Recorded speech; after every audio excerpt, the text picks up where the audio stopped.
It remains a mystery. The way life first came to planet Earth. But ever since, nature has given us everything. Waters to rise from, healing forests, crops that feed us. We built our home here, a community to thrive in. But our world is taking over the Earth. Our cities, the forests. Our needs, the oceans. Our home is burning, melting, flooding. People are on the run. But there is only one Earth, and in order to stay, we have to change. Using the intelligence that brought us here to overcome disasters, create resilient cities, roads that lead to the future, an environment that feeds us and takes care of us, while we take care of our planet. If we collect the diversity of our knowledge and talents and invest wisely, we can turn the tables together with a global mind and a local hand. Welcome to the Climate Adaptation Summit. Here's your host, Sacha de Boer. Welcome to the Climate Adaptation Summit 2021, the conference that shines light on adaptation action needed for a climate-resilient future. My name is Sacha de Boer, and I'm more than honored to present an event of such global importance. The coming 24 hours are only possible because of the innumerable hours of international cooperation, scientific research, and high-level debate, the relentless effort of our partners and participants from all over the world. In this high-level opening session, hosted by Prime Minister Mark Rutte of the Netherlands, joined by Mr. Ban Ki-moon, co-chair of the Global Commission on Adaptation, and Minister Cora van Nieuwenhuizen of Infrastructure and Water Management. An exciting selection of world leaders will share their initiatives to accelerate adaptation action. And we will also hear from other important stakeholders, ranging from international organizations, civil society, cities, to the private sector, and science, and of course, we must not forget youth. And let me briefly introduce myself. I'm a photographer with a focus on climate change and the impact it has on people all over the world, like the North Pole.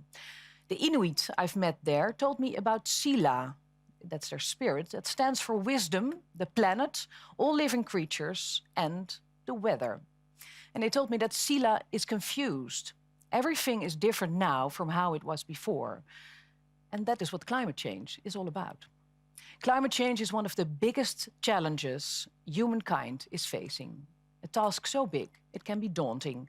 But the sense of urgency, the recognized opportunity, and the will to act is present here today. Thank you beforehand for sharing your actions and showing leadership. Adaptation is essential. It can and will be done. Well, Prime Minister, welcome, and thank you for hosting this very important summit. Could I start by asking you why this summit is so important for the world and for the Netherlands? Well, thank you also for presenting this session. And to all participants and viewers around the world, welcome to the first Global Leaders Summit focused solely on climate adaptation.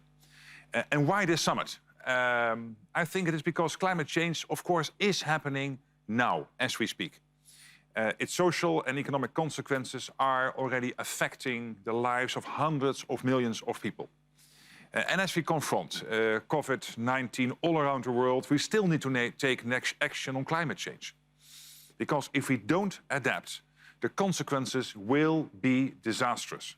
We could see a sharp fall in agricultural yields around the world. We could see a sharp increase in the number of people who don't have enough water. Rising seas and bigger storm surges could force hundreds of millions of people in coastal cities from their homes. And if we fail to act, climate change could push more than 100 million people in developing countries below the poverty line by 2030. But also for the Netherlands. For us here too, climate adaptation is a matter of pure survival. A large part of my country lies below sea level, as you know. The Netherlands is a small, densely populated and resourceful country. So we are very ambitious.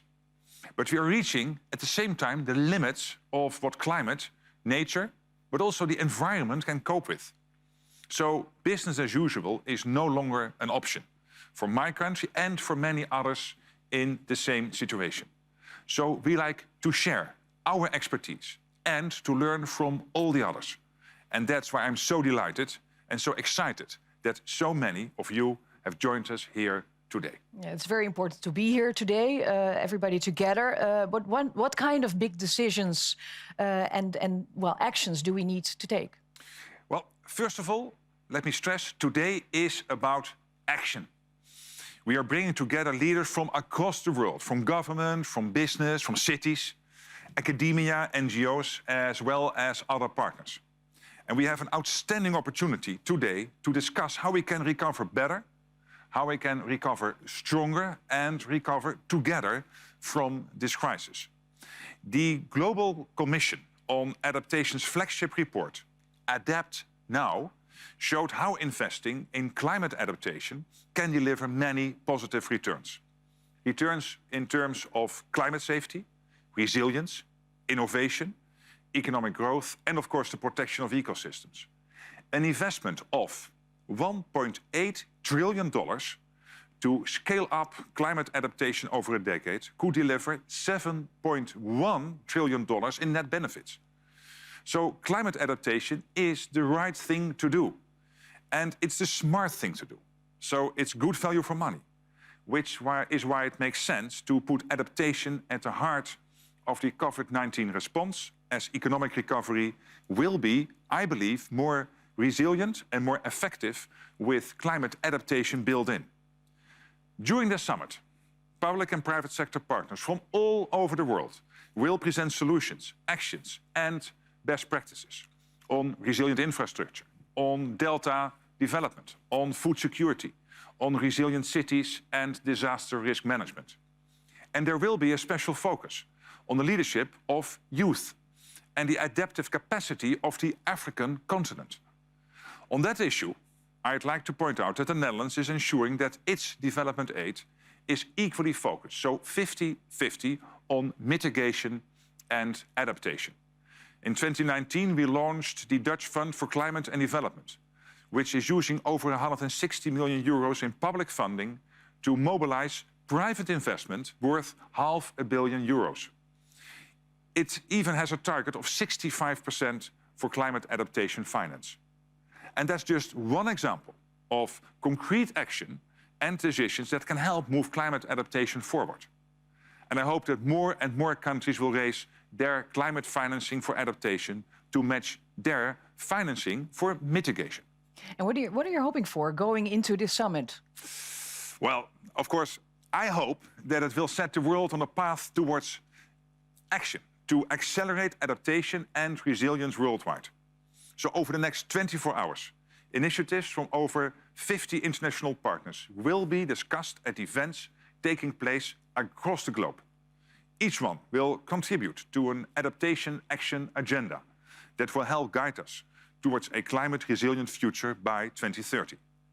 I also hope that 2021 will be a year of heightened international ambition and action on climate change after a very difficult, of course, a very difficult 2020. And that this conference will help achieve that goal. We know that climate impacts will continue to escalate even if we succeed in reducing our greenhouse gas emissions. We also know that we can only tackle our climate emergency by working together. And I hope this summit can help foster this global cooperation so that we can both combat and adapt to climate change.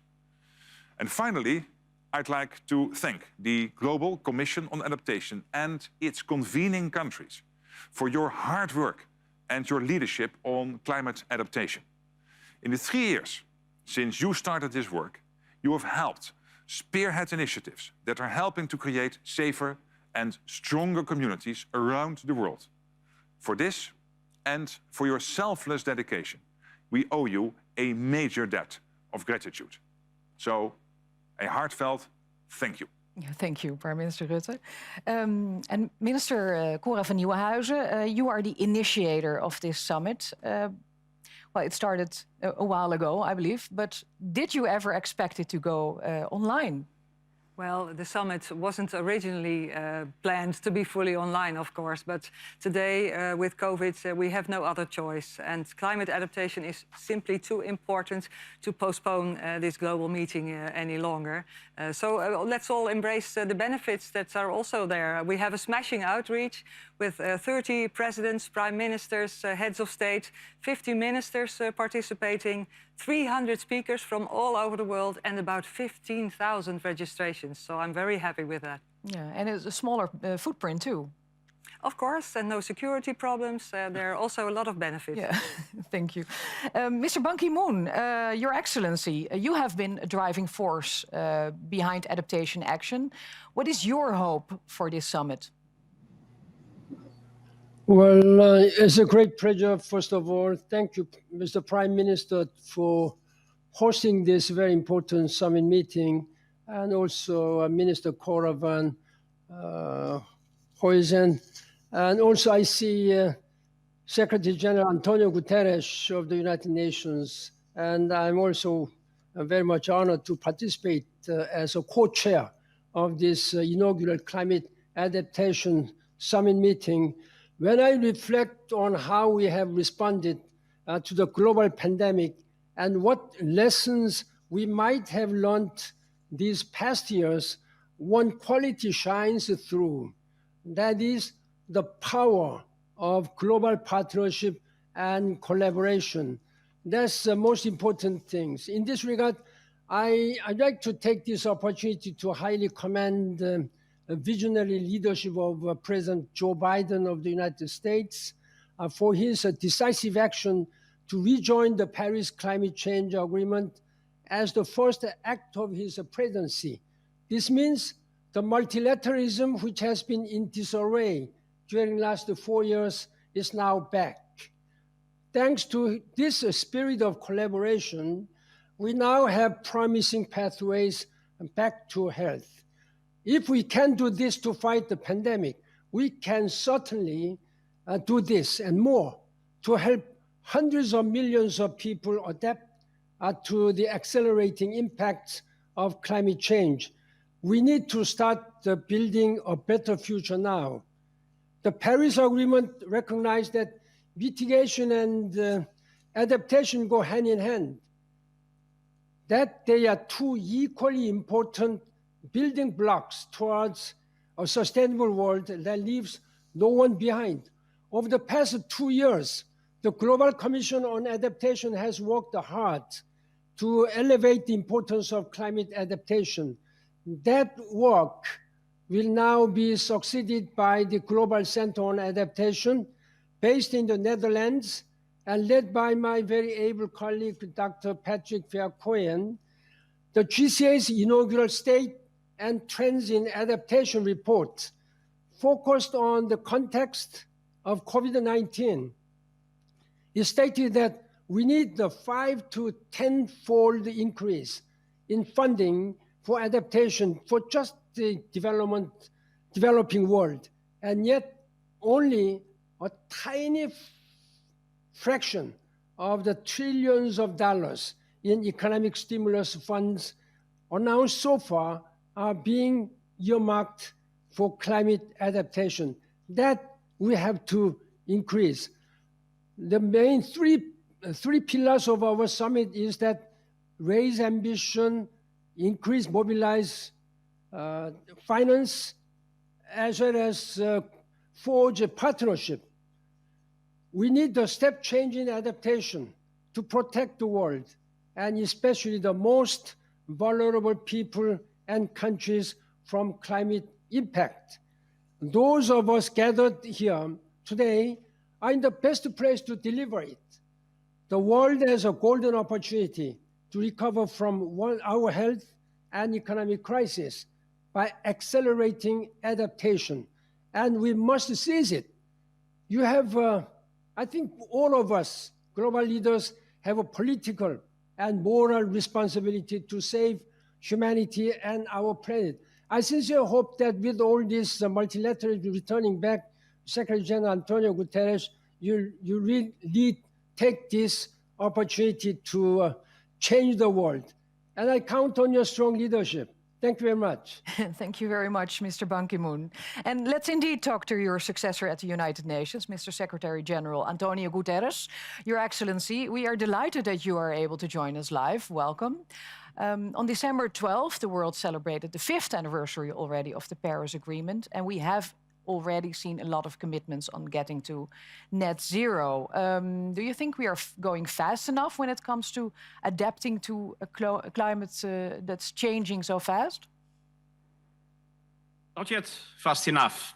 But, Excellencies, dear friends, I thank Prime Minister Mark Rutte, Minister Cora van Nieuwenhuizen, and my dear friend Ban Ki-moon for inviting me to address this important summit. And I thank the Global Commission on Adaptation for its leadership.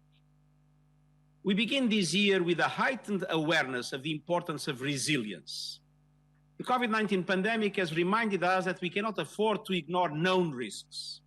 And climate disruption is a risk we are well aware of. The science has never been clearer. We are facing a climate emergency, and we are already witnessing unprecedented climate extremes and volatility affecting lives and livelihoods on all continents. According to the World Meteorological Organization, there have been more than 11,000 disasters due to weather, climate and water-related hazards over the past 50 years at a cost of some $3.6 trillion. Extreme weather and climate-related hazards have also killed more than 410,000 people in the past decade, the vast majority in low and lower middle-income countries. And this is why I have called for a breakthrough on adaptation and resilience. We need the trillions of taxpayers' dollars funding the recovery from the COVID-19 pandemic to jumpstart the low-carbon, high-resilience future we need. But recovery cannot be only for the developed world. We must expand the provision of liquidity and debt relief instruments to developing and middle-income countries that lack the resources to relaunch their economies in a sustainable and inclusive way. And I see 5 priorities to guarantee adaptation and resilience. First, donor countries and multilateral, regional, and national development banks need to significantly increase the volume and predictability of their finance for adaptation and resilience. The recent United Nations Environment Programme Adaptation Gap Report calculates annual adaptation costs in developing countries alone to be in the range of $70 billion. These figures are likely to reach 140 or eventually up to $300 billion in 2030, and the range between 280 and 500 billion in 2050. But huge gaps remain on financing for adaptation in developing countries.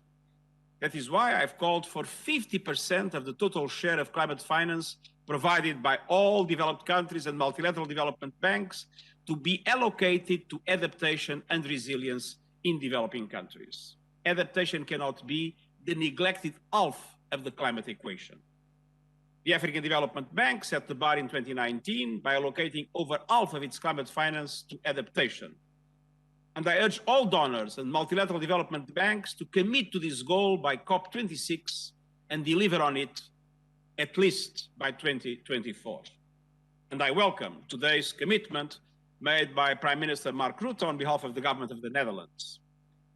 Let us remember that developed countries must meet the commitments made in the Paris Agreement to mobilize $100 billion a year from private and public sources for mitigation and adaptation in developing countries. Second, all budget allocations and investment decisions need to be climate resilient. Climate risk must be embedded in all procurement processes, particularly for infrastructure. And developing countries must receive the necessary support and the tools to achieve this. The United Nations system is ready to support this effort worldwide. Third, we need to significantly scale up existing catastrophe-triggered financial instruments, such as the Caribbean Catastrophe Risk Insurance Facility and the African Risk Capacity. And I call also on donors, the multilateral development banks, and private finance institutions to work with vulnerable countries on developing new instruments with innovation to incentivize investments in resilience building. For every dollar invested in climate resilient infrastructure, $6 can be saved, as Prime Minister Mark Rutte just said.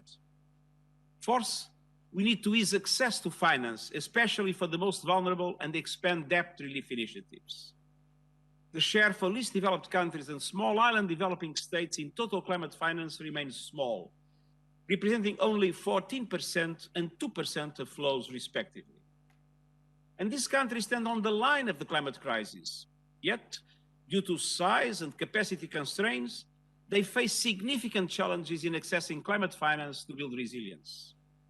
There must be a collective effort to remove these obstacles. And finally, we need to support regional adaptation and resilience initiatives. This would allow, for example, debt for adaptation swaps, for example, for the Caribbean or the Pacific Islands, and provide much needed liquidity to vulnerable countries in dire need.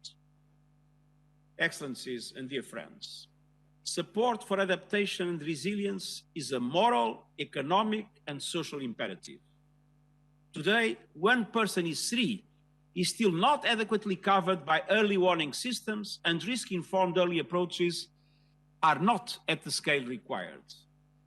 As illustrated by the Global Commission on Adaptation, just 24 hours warning of a coming storm or heat wave can cut the ensuing damage by 30%.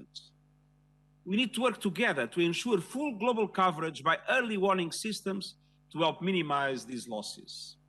We have the tools, skills, and opportunities to deliver more, faster, and better adaptation actions. I hope this summit helps to secure the breakthrough on adaptation and resilience that is needed, and that it leads to ambitious outcomes at COP26. Let us live up to our responsibilities and jointly change course towards a sustainable, fair, and resilient future, and I thank you. And I thank you, Secretary General Guterres. And stay with us, please. Well, let's move to Africa, where climate change is felt on a daily basis. President Akufo-Addo from Ghana, Your Excellency, thank you very much for sharing your action.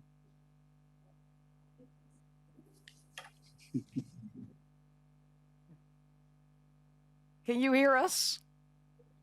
President Akufo-Addo, can you hear us? Could you share your action with us, please? Yes, I can hear you. Can you hear me? I can hear you very well. You hear me? Yes, I can hear you. Yes.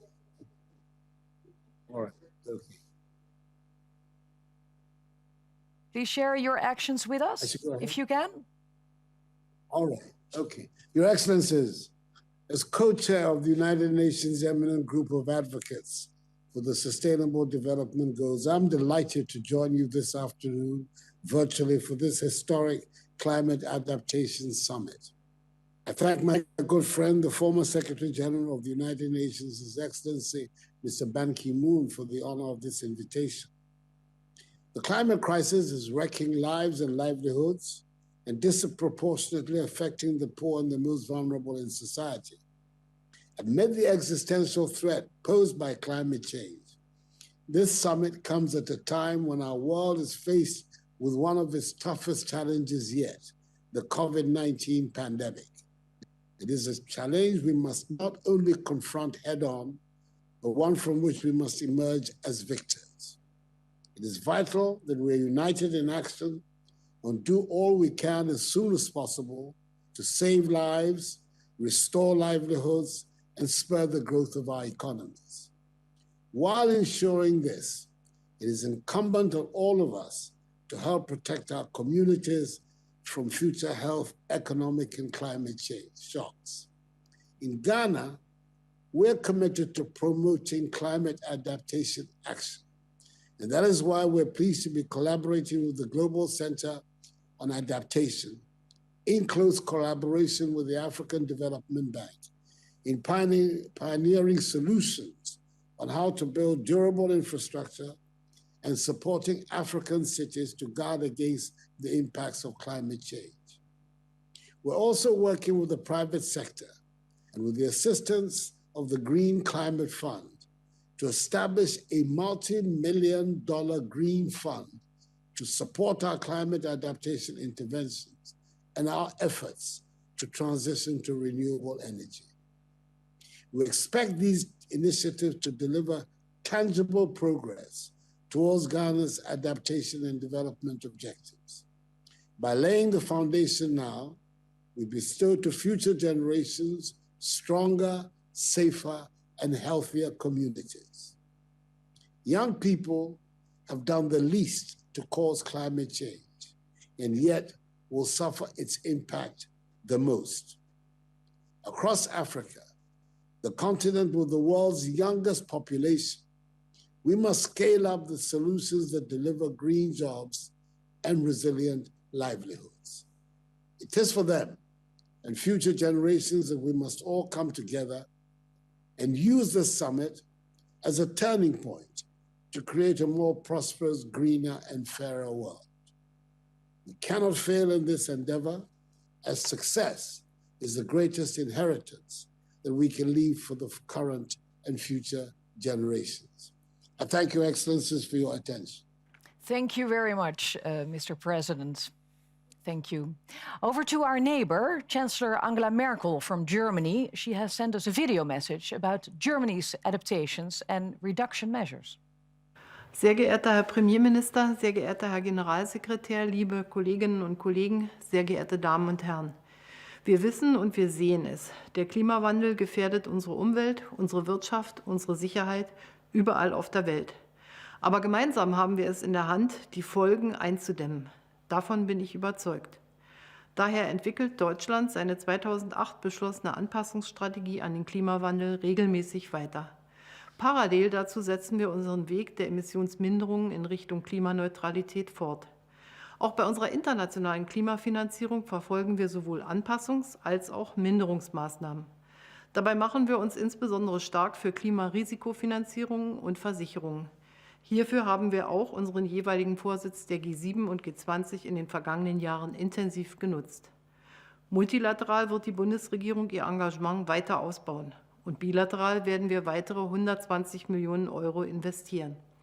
So unterstützen wir auch die globale Partnerschaft Insure Resilience, ihrem Ziel gerecht zu werden, bis 2025 insgesamt 500 Millionen besonders arme und gefährdete Menschen abzusichern gegen Klimarisiken wie Ernteausfälle oder Überschwemmungen. Deutschland sieht sich in der Mitverantwortung, die Resilienz armer und ärmster Länder zu stärken. Daher haben wir im Dezember zusätzliche 50 Millionen Euro für den Anpassungsfonds zugesagt, der den Zugang von Entwicklungsländern zu internationaler Klimafinanzierung verbessert.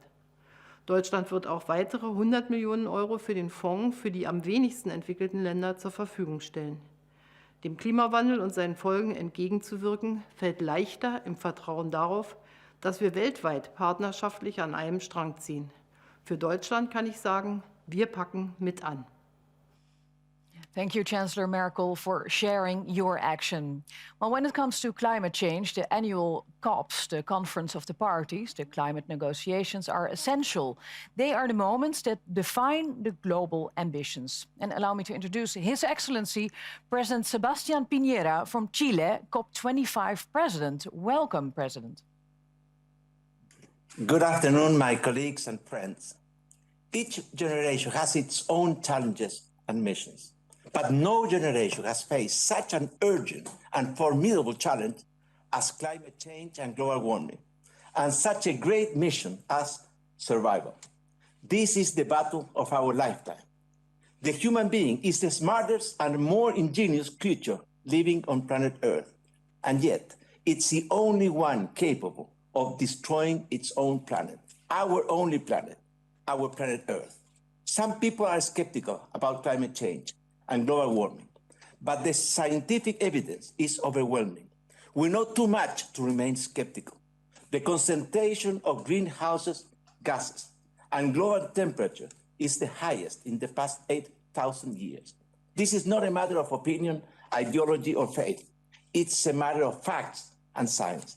We need to take bold action and tackle the root of the problem, reduce our emission and increase our capture of greenhouse gases. This is why Chile pledges to become a carbon neutral country before 2050. But at the same time, we must adapt to this new climate reality. Adaptation is not an option. It's an urgent task for the benefit of this generation and those to come. Chile is fully committed to this endeavor. During our COP25 presidency, we pushed for a strong recognition of adaptation as a top priority in the global response to climate change. I would like to highlight 4 points. The COVID-19 pandemic has shown us that as we fight this sanitary, social, and economic crisis, we cannot forget that adaptation to climate change needs to remain in the core of our agenda. The climate crisis continues and is affecting the most vulnerable groups in our society. We need to make sure that our economic recovery policies are in line with our climate policies to build a greener and more sustainable and resilient future. We must strengthen our capacity to anticipate future crises through early action and multilateral cooperation.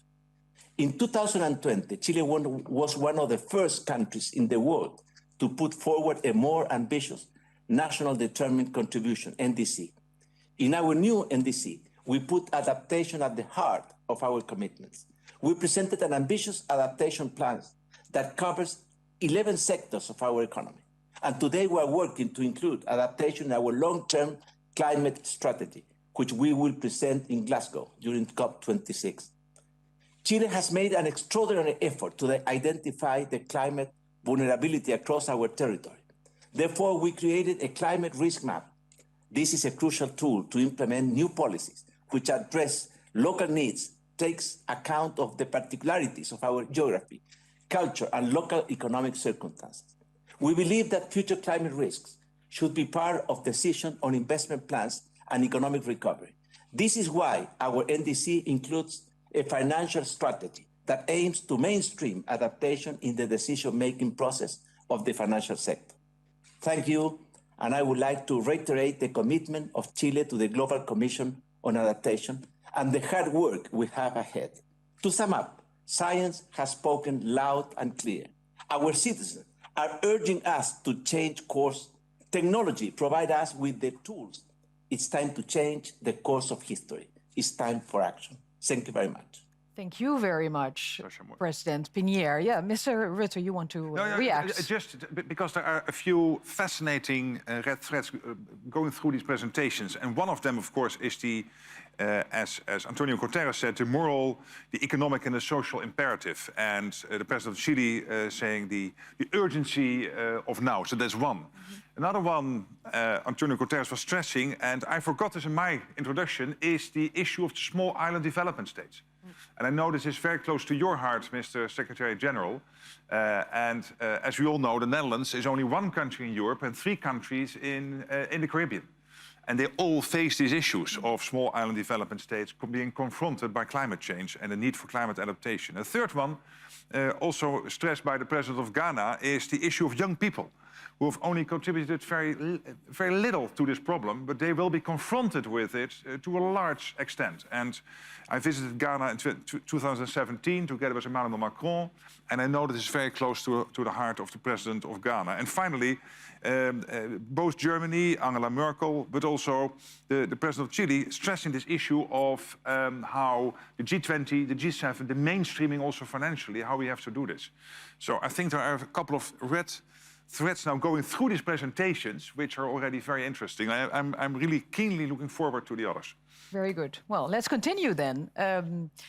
Because with the Climate Adaptation Summit 2021, COP26, as the President Pinheiro already mentioned, and many more climate-related events later this year, 2021, promises to be an important year for climate ambition. And well, let me introduce COP26 President. He's the Prime Minister of the United Kingdom, Mr. Boris Johnson. Stopping climate change 10, 20 or however many years from now can't and must not be the limit of our ambition. Because when we look to Bangladesh and see more powerful and more frequent storms and cyclones, when we look to California, Australia, and see soaring temperatures and raging wildfires, when we look to the Island nations of the Pacific can see whole communities submerged by rising seas. We cannot deny that dramatic climate change is already happening, already devastating lives and economies. And because prevention is not only better than cure, it's cheaper too.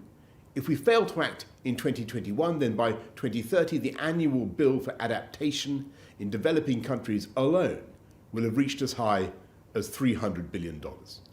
I'll be making the need for a more resilient recovery a priority of the UK's G7 presidency this year. And to make sure we get not just warm words, but real change, I'm today launching an all-new Adaptation Action Coalition, which is a joint effort between the UK, Bangladesh, Egypt, Malawi, the Netherlands, St. Lucia, and the United Nations. This coalition will draw on the expertise of businesses, scientists, civil society, and more, working with the Race to Resilience and the UN High-Level Climate Champions team to build on 2019's call for action on adaptation and setting the agenda ahead of COP26 later this year. So, let 2021 be the year that we fight back, not just against climate change, but the effects of climate change that are already being felt. Thank you, Prime Minister Johnson. And it brings us to Prime Minister Modi from India, who during the UN Climate Action Summit in 2019 announced a global coalition on resilient infrastructures. Adaptation is more significant today than ever before. And it is a key element for India's development efforts. We have promised ourselves that we will not just meet our Paris Agreement targets, but exceed them. We will not just arrest environmental degradation, but reverse it. And we will not just create new capacities, but make them an agent for global good. We are going to restore 26 million hectares of degraded land by 2030. We are providing clean cooking fuel to 80 million rural households. We are connecting 64 million households to pipe water supply. And our initiatives have not been restricted to India alone. The International Solar Alliance and the Coalition for Disaster Resilient Infrastructure shows the power of global climate partnership. I invite all of you to the 3rd International Conference on Disaster Resilient Infrastructure later this year in India. Excellency, if we take care of Mother Earth, she will continue to nurture us. This sentiment should guide our way forward. Thank you. Thank you very much. Thank you very much, Prime Minister Modi. Well, earlier, we heard Secretary General Guterres share that unlocking more adaptation finance is essential. Investing in adaptation will indeed save money in the long run, as it is more expensive to build back. We've asked leaders on their views. First, President Macron from France. Let's listen to his statement. L'adaptation et la résilience sont en effet des mots qui ont résonné avec force et gravité ces derniers mois.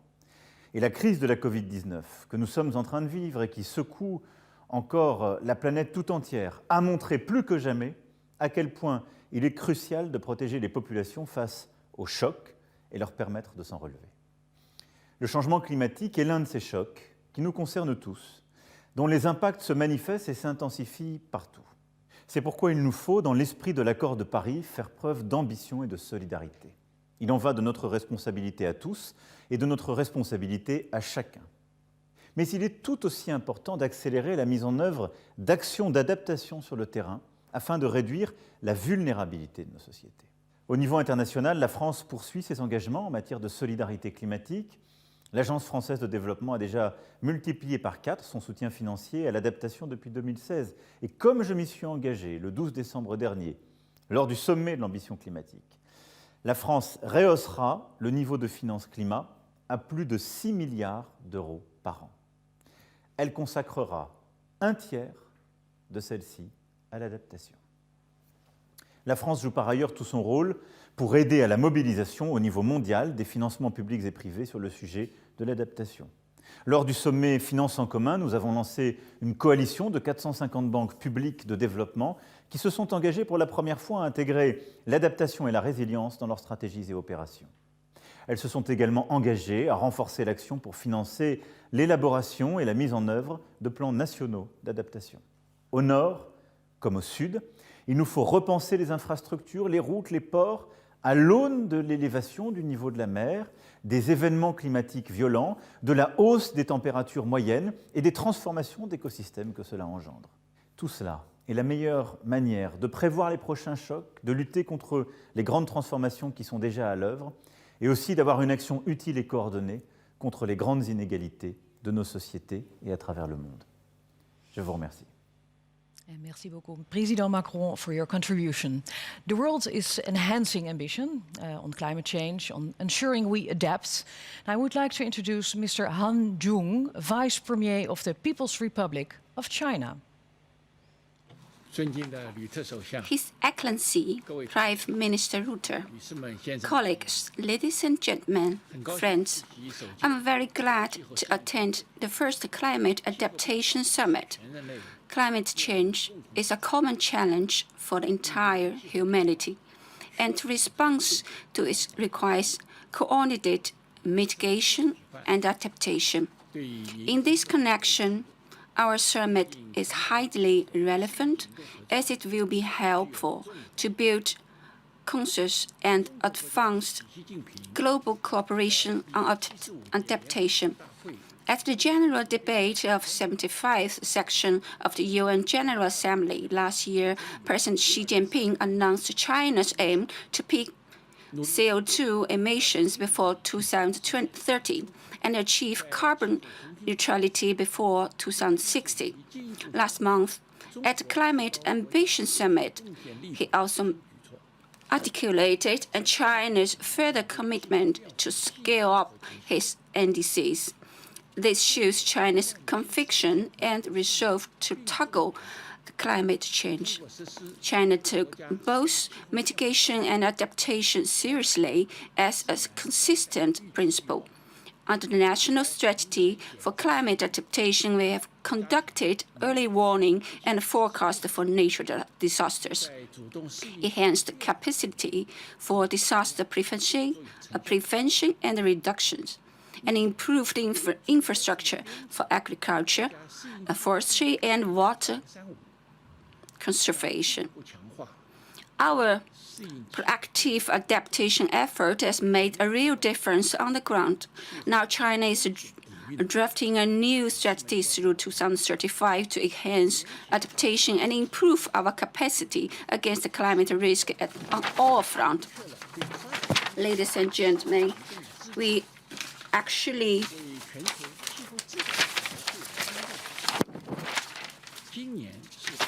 this year, 5 years ago, the Paris Agreement laid out the global goal on adaptation, demanded support for adaptation in developing countries, and provided new visions for global climate governance. This year marks the beginning of the full implementation of the agreement. With this in mind, I propose that we work together in the following 3 areas. First of all, we should take initiative to steadily implement the Paris Agreement. Adaptation is the most present and pressing need for the developing countries. Developed countries should, as required by Paris Agreement, scale up their financial and technological support for developing countries in adaptation. Second, we should improve adaptation with redoubled effort. All countries should, in light of their national conditions, formulate and implement their own plans of adaptation, expand the scope of actions, and improve their effectiveness and durability in order to promote sustainable development. Third, we should form synergy by working with each other in good faith. We are all in this together as a community with a shared future. We also uphold multilateralism and conduct international cooperation on adaptation with purpose of promoting peace, development, and win-win cooperation in the world. Ladies and gentlemen, friends, we believe we all live in a global village. All countries are close connectedly, and the whole community have a shared future. Let us work together with the same purpose to strengthen adaptation actions and deliver new progress in global climate governance. Thank you. Welcome, Mr. Kerry. Very good to have you. Welcome to this virtual meeting of world leaders. It is truly wonderful to have you. Could you please tell us about the new ambitions of the United States? Absolutely, and thank you. It's a privilege to be able to be with you. And let me start by thanking Prime Minister Rutte and the government of the Netherlands for hosting this important and timely meeting. I'm really delighted to be here. Also want to thank, if I may, Secretary General Guterres for his tireless leadership on climate change, and of course my friend Ban Ki-moon, who was central as we negotiated the Paris Agreement and brought it into force. And he's been a partner not just on climate, but on many other things and challenges. 3 years ago, scientists gave us a pretty stark warning. They said we have 12 years within which to avoid the worst consequences of climate change. Now we have 9 years left, and I regret that my country has been absent for 3 of those years. In the United States, we spent $265 billion in 1 year for 3 storms, just cleaning up after those storms. Last year, 1 storm, $55 billion. We've reached the point where it is an absolute fact that it's cheaper to invest in preventing damage, or minimizing it at least, than cleaning up. Now, without question, I think everybody understands this, the best adaptation is to treat the crisis as the emergency that it is and do more to hold the Earth's temperature increase to the Paris stated 1.5 degrees. And I think scientists are more and more landing on the 1.5 as a critical figure. A 3.7 to 4.5 increase centigrade, which is exactly the path that we are on now, invites for the most vulnerable and poorest people on Earth fundamentally unlivable conditions. So our urgent reduction of emissions is compelled by public conscience and by common sense. President Biden has made fighting climate change a top priority of his administration. We have a president now, thank God, who leads, tells the truth, and is seized by this issue. And President Biden knows that we have to mobilize in unprecedented ways to meet a challenge that is fast accelerating. And he knows we have limited time to get it under control. For that reason, the United States immediately rejoined the Paris Agreement, and we intend to do everything we possibly can to ensure that COP26 results in ambitious climate action in which all major emitter countries raise ambition significantly, and in which we help protect those who are the most vulnerable. We have already launched our work to prepare a new U.S. nationally determined contribution that meets the urgency of the challenge, and we aim to announce our NDC as soon as practicable. The administration also intends to make significant investments in climate action, both domestically and as part of our efforts to build back better from COVID. And internationally, we intend to make good on our climate finance pledge. In the long term, driving towards net zero emissions no later than 2050 and keeping a 1.5 degree limit within reach remain the best policies for climate resilience and adaptation. There is simply no adapting to a 3 or 4 degree world except for the very richest and most privileged. At the same time, we have to also build resilience to protect communities from the impacts of climate change that are already built in to the emissions that are in the atmosphere.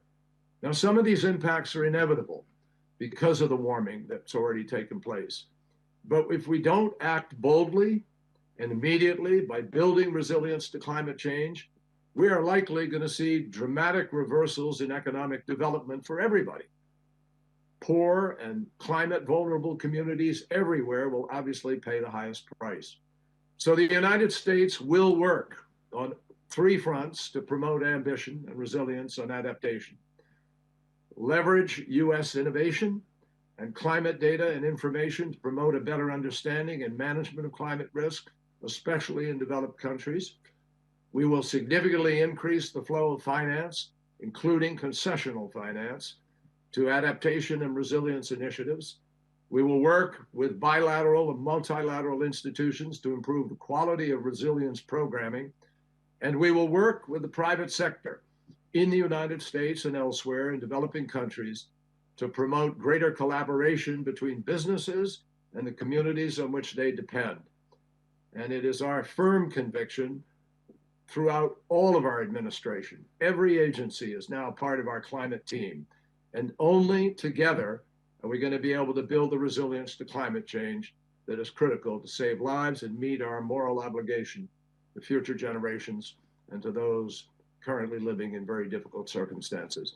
So we're proud to be back. We come back, I want you to know, with humility for the absence of the last 4 years, and we'll do everything in our power to make up for it. Well, Mr. Kerry, it's wonderful to have you back. Thank you very much. And the world is grateful for the reinstatement of climate ambition from the USA. Thank you very much.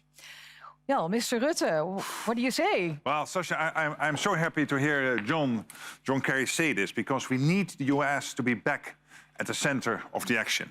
We need the leadership of the United States, European Union, China, Asia, because otherwise we can never cope with this. And I think also, interestingly, there are 2 themes coming through the previous presentations. One is about coalition building. And we heard Prime Minister Boris Johnson talk about coalitions around the globe, from Egypt through to Bangladesh.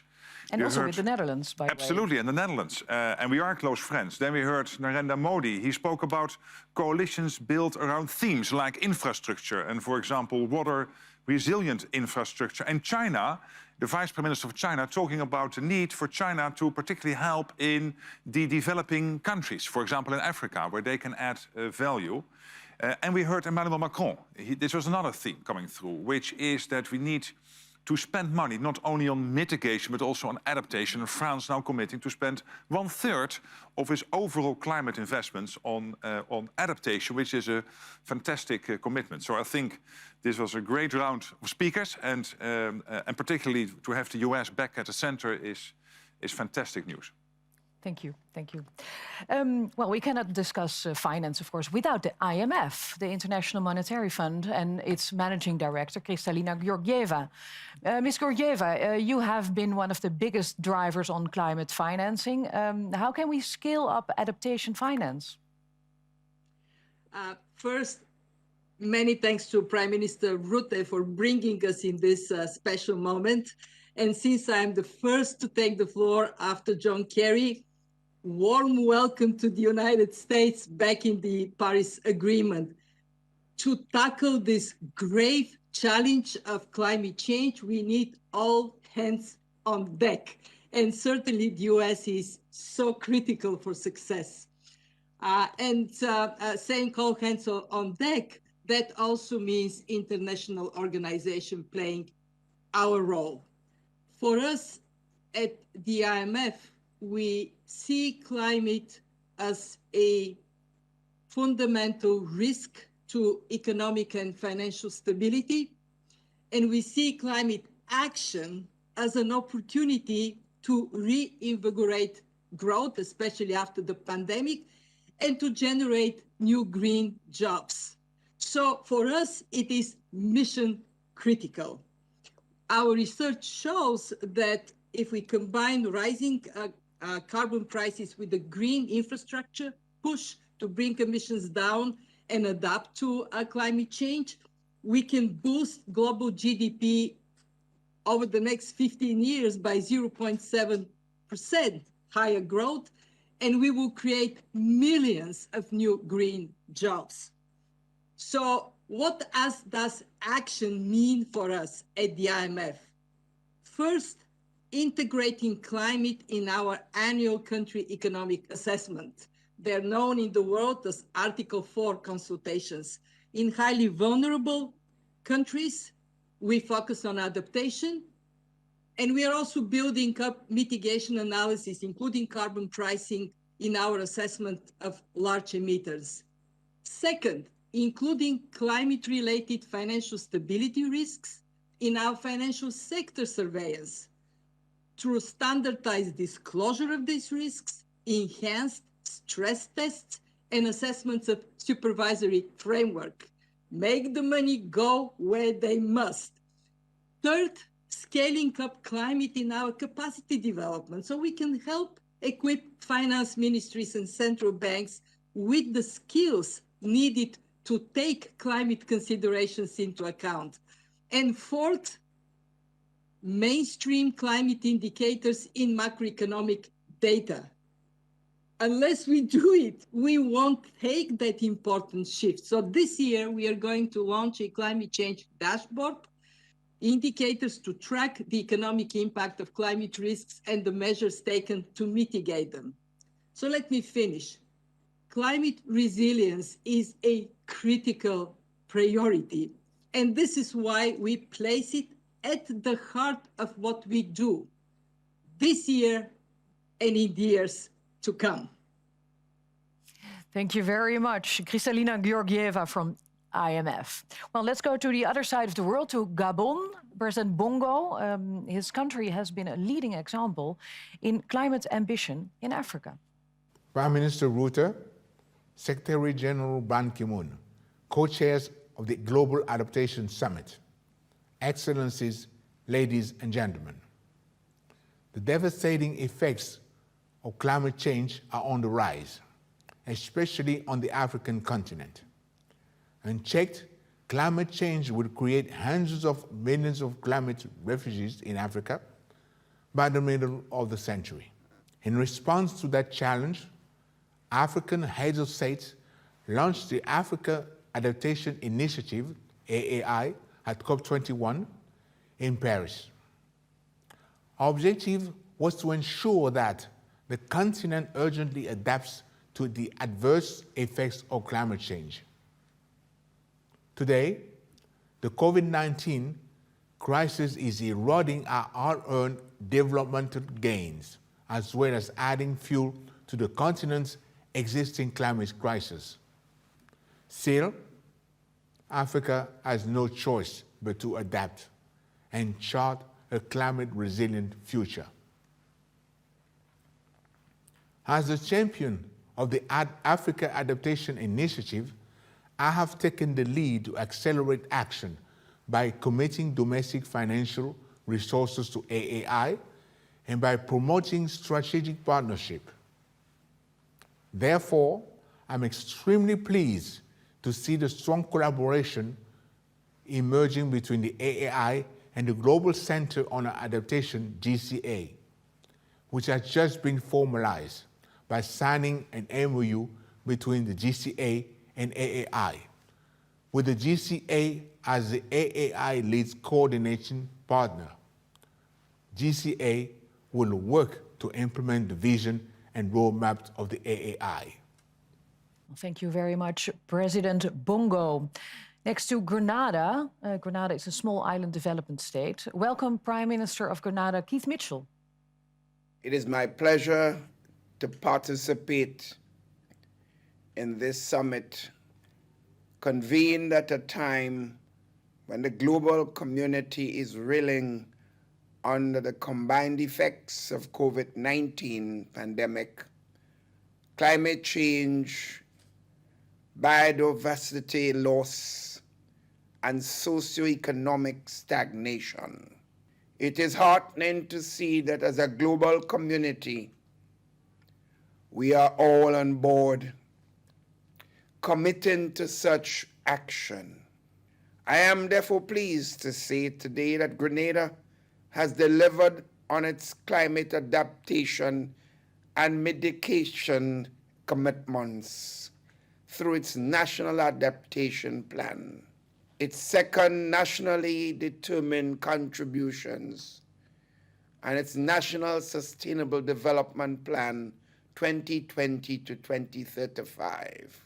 Through our flagship adaptation project, Climate Resilience in the Water Sector, Grenada has embarked on the total transformation of the sector with the kind support of the Green Climate Fund and GIZ.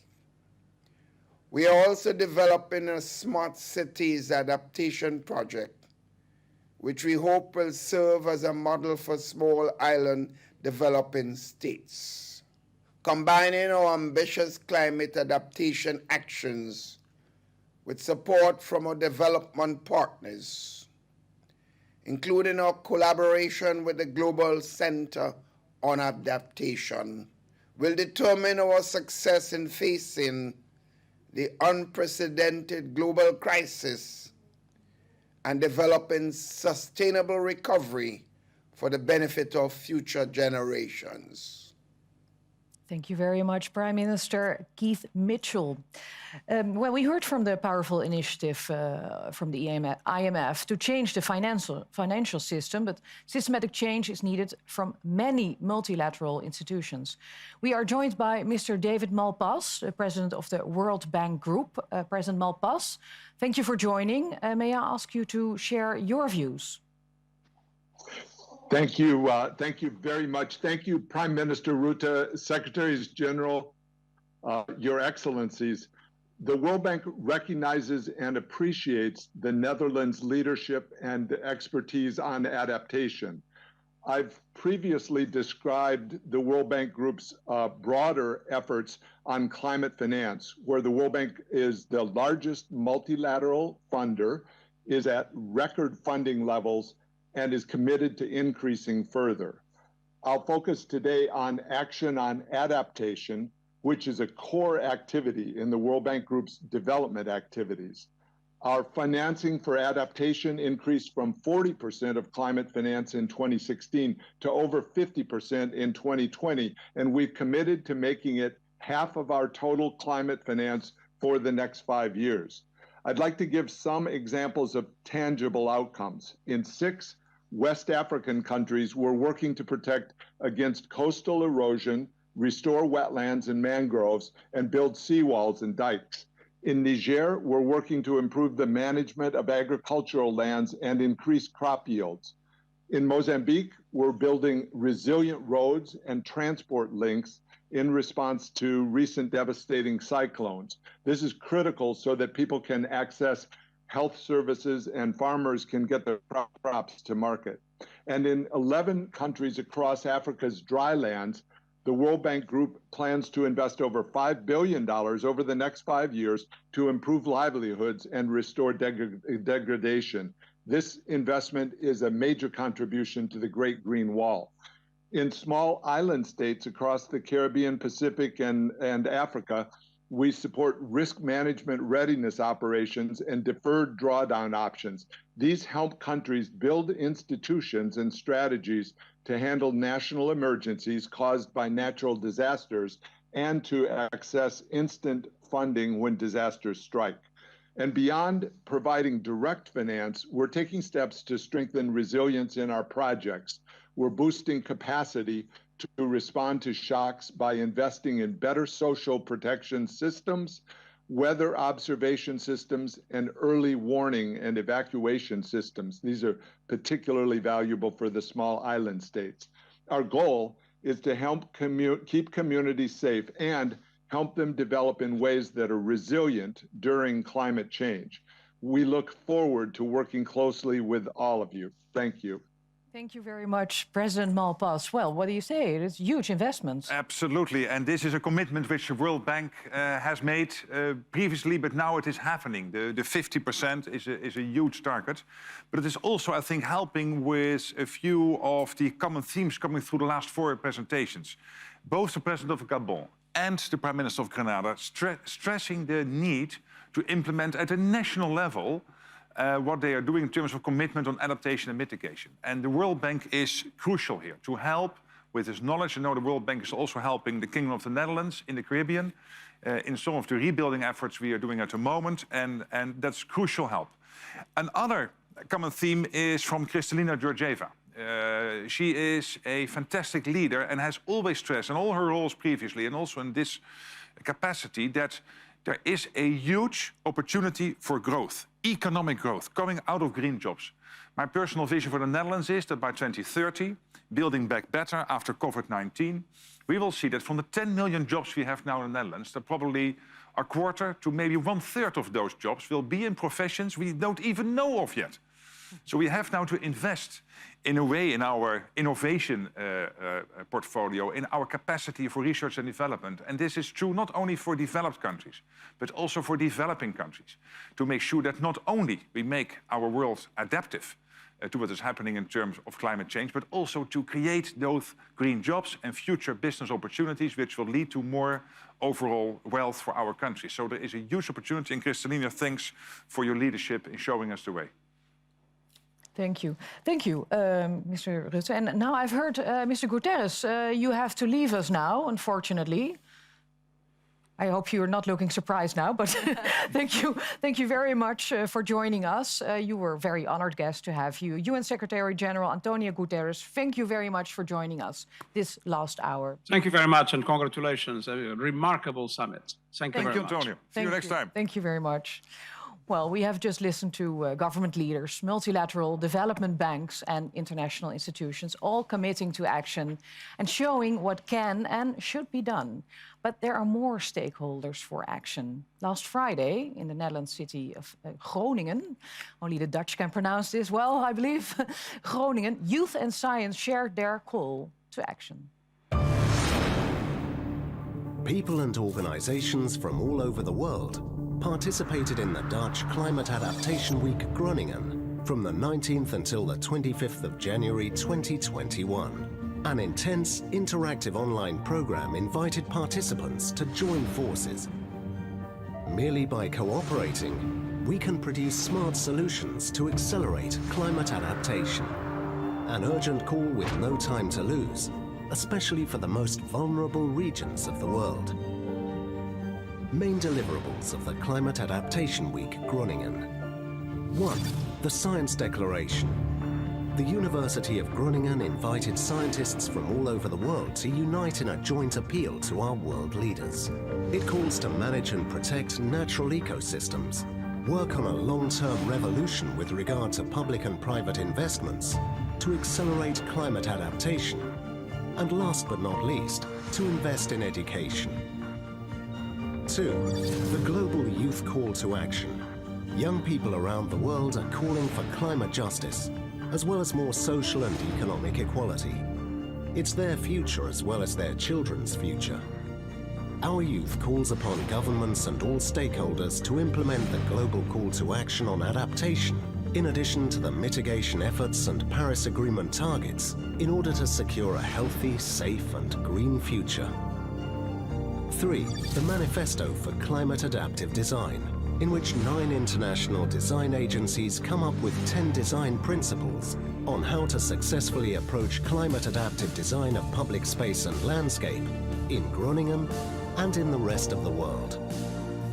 Groningen reaches out to every city and region in the world because climate adaptation is a joint responsibility. We must continue to act and adapt. It's what we do.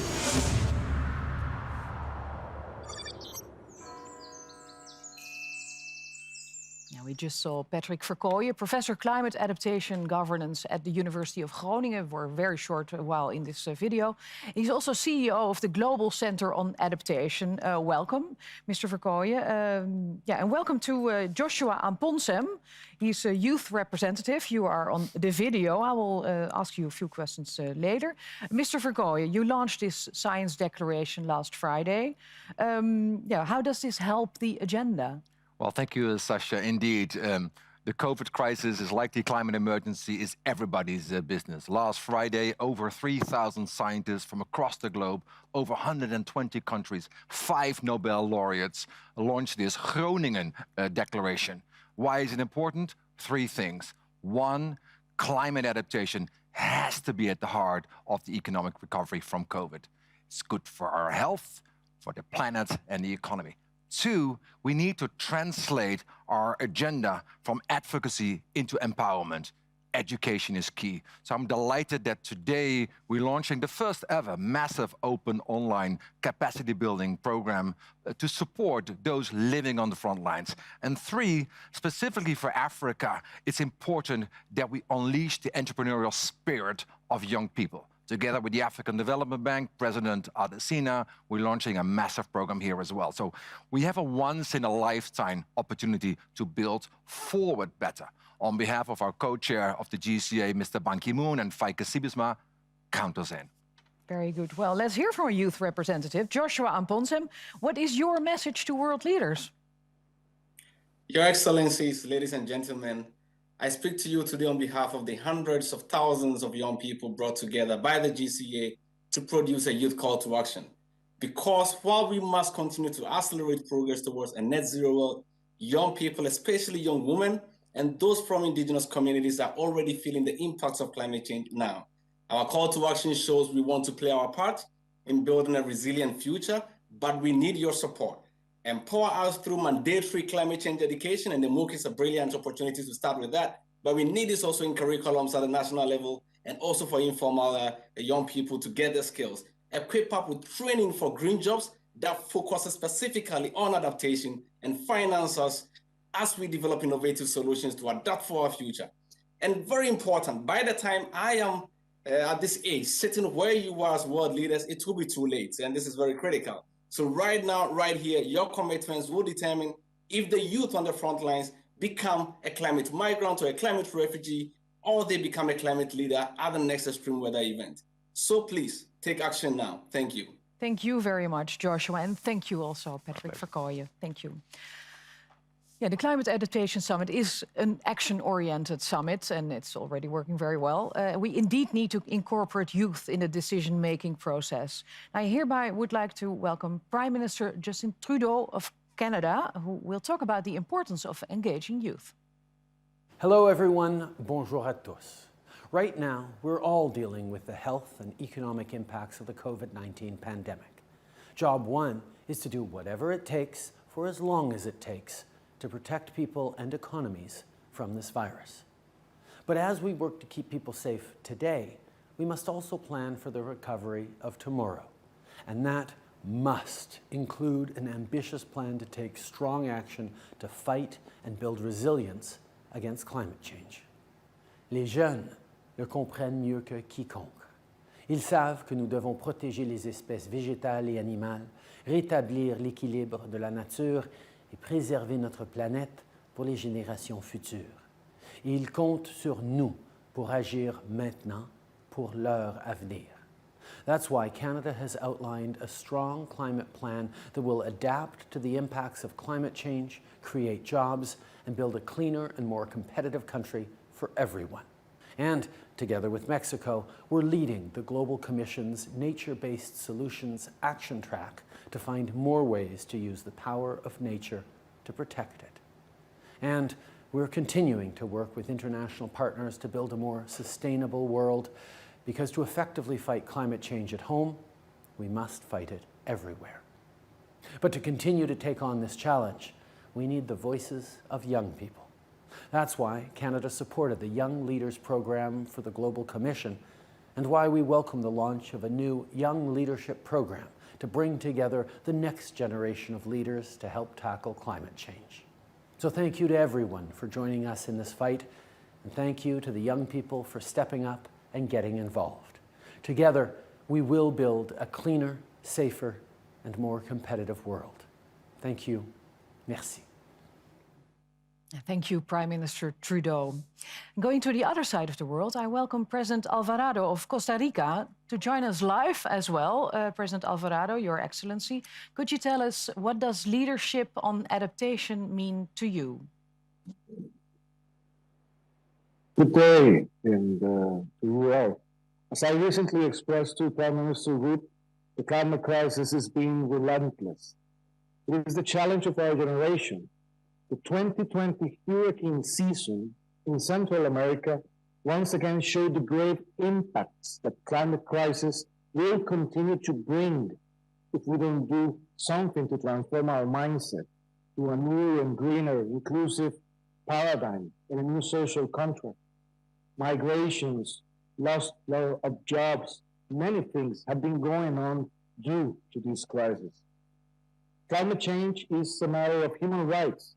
In Latin America, we've seen the upsurge of climate migrations, job losses, and a plethora of health issues closely linked to the climate emergency. Costa Rica has updated its NDC to set up its ambitions and proceed with stronger adaptation and mitigation actions and commitments. The flagship report of the Global Commission on Adaptation, Adapt Now, made the case for revolutions in understanding, planning, and financing. We need to push for a revolution in understanding the projects, such as Plan A, an initiative that is developing current and future climate risk assessment for the 82 cantons in Costa Rica. We are pushing for a revolution in planning by providing technical guidelines, assistance, and capacity building to local governments to incorporate adaptation actions in their strategic and territorial planning process. In the spirit of the Article 2.1c of the Paris Agreement, we are driving a revolution in financing by designing a funding strategy to scale up adaptation actions on the ground. This will include new financing mechanisms through payment of environmental services programs and other counter-price fiscal and tariff instruments, as well as the inclusion of adaptation criteria in national financing and planning instruments, and in nature-based solutions as adaptation alternatives. The history of Costa Rica shows that pushing for innovation welfare and development models is possible.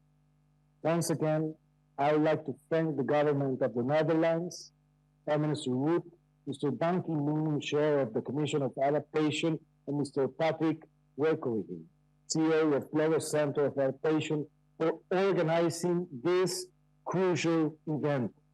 As global leaders, we must step up ambition, scale up adaptation, and act now. Paraphrasing words of Sir David Attenborough, let us show that a climate resilient pathway is not only something we need, but something we want. So thank you very much for your leadership, and let's keep working together. Thank you very much, President Alvarado. Well, the sound was a bit difficult to hear, but the message is clear. We must act now. Adaptation requires leadership, as we need to have systems and policies changed to cope with the new climate reality. Let's listen to Prime Minister Sheikh Hasina of Bangladesh. It's a country that she calls the ground zero of climate change. Bismillahirrahmanirrahim. Bangladesh is often referred to as the ground zero for climate change adverse impacts. Adapting to the damage already done is as important as the process of reducing future losses and damage. But global adaptation actions are far from keeping pace with the scale of devastation due to the lack of finance and political will. The COVID-19 has proved the importance of being united and acting on time. Bangladesh has emerged as a global leader on locally led adaptation measures, and with the support of the Netherlands, we have developed the Bangladesh Delta Plan 2100. To celebrate the birth centenary of our father of the nation, Bangabandhu Sheikh Mujibur Rahman, we have planted 11.5 million saplings and launched a program called Mujib Climate Prosperity Plan. We have undertaken 789 projects for $443 million from our own Climate Change Trust Fund based on locally led measures. Additionally, as the president of the CBF and the host of the South Asian Office of Global Center on Adaptation, we are promoting locally led adaptation that can bring forth tangible solution for the vulnerable communities in different countries of the world. Thank you very much, Prime Minister Sheikh Hasina of Bangladesh. And she talked about the Bangladesh Delta Plan together with the Netherlands. Yes, and Sheikh Hasina and I have talked a lot about this, and we are working closely with Bangladesh. This is an example of how we can help each other. So I'm very happy that she has always been very open about the issues Bangladesh is facing, and therefore also making it possible for the rest of the region to work on the issues around climate change. I also wanted to highlight Costa Rica, because Costa Rica is one of the world's most friendliest countries in terms of climate, environment, etc. And it is an example of a country which is maybe not big in size or big in the overall size of its economy, but it has a huge impact because their voice has the voice of authority, because we know what they are capable of. And therefore, when Costa Rica speaks, we put down our pen and we listen to her. I was very happy, our pencil down. I was very happy that the president of Costa Rica was in this call. And finally, Justin Trudeau of Canada was also highlighting, of course, the issue of the leadership of the young generation, the youth, but he was also highlighting something else, which is the nature-based solution. So how to build with nature. Like in the Netherlands, we have this program of Room for the River, so that when the rivers are overflowing, that there is enough space for them to do that. And this is also an issue which is close to what China is doing at the moment.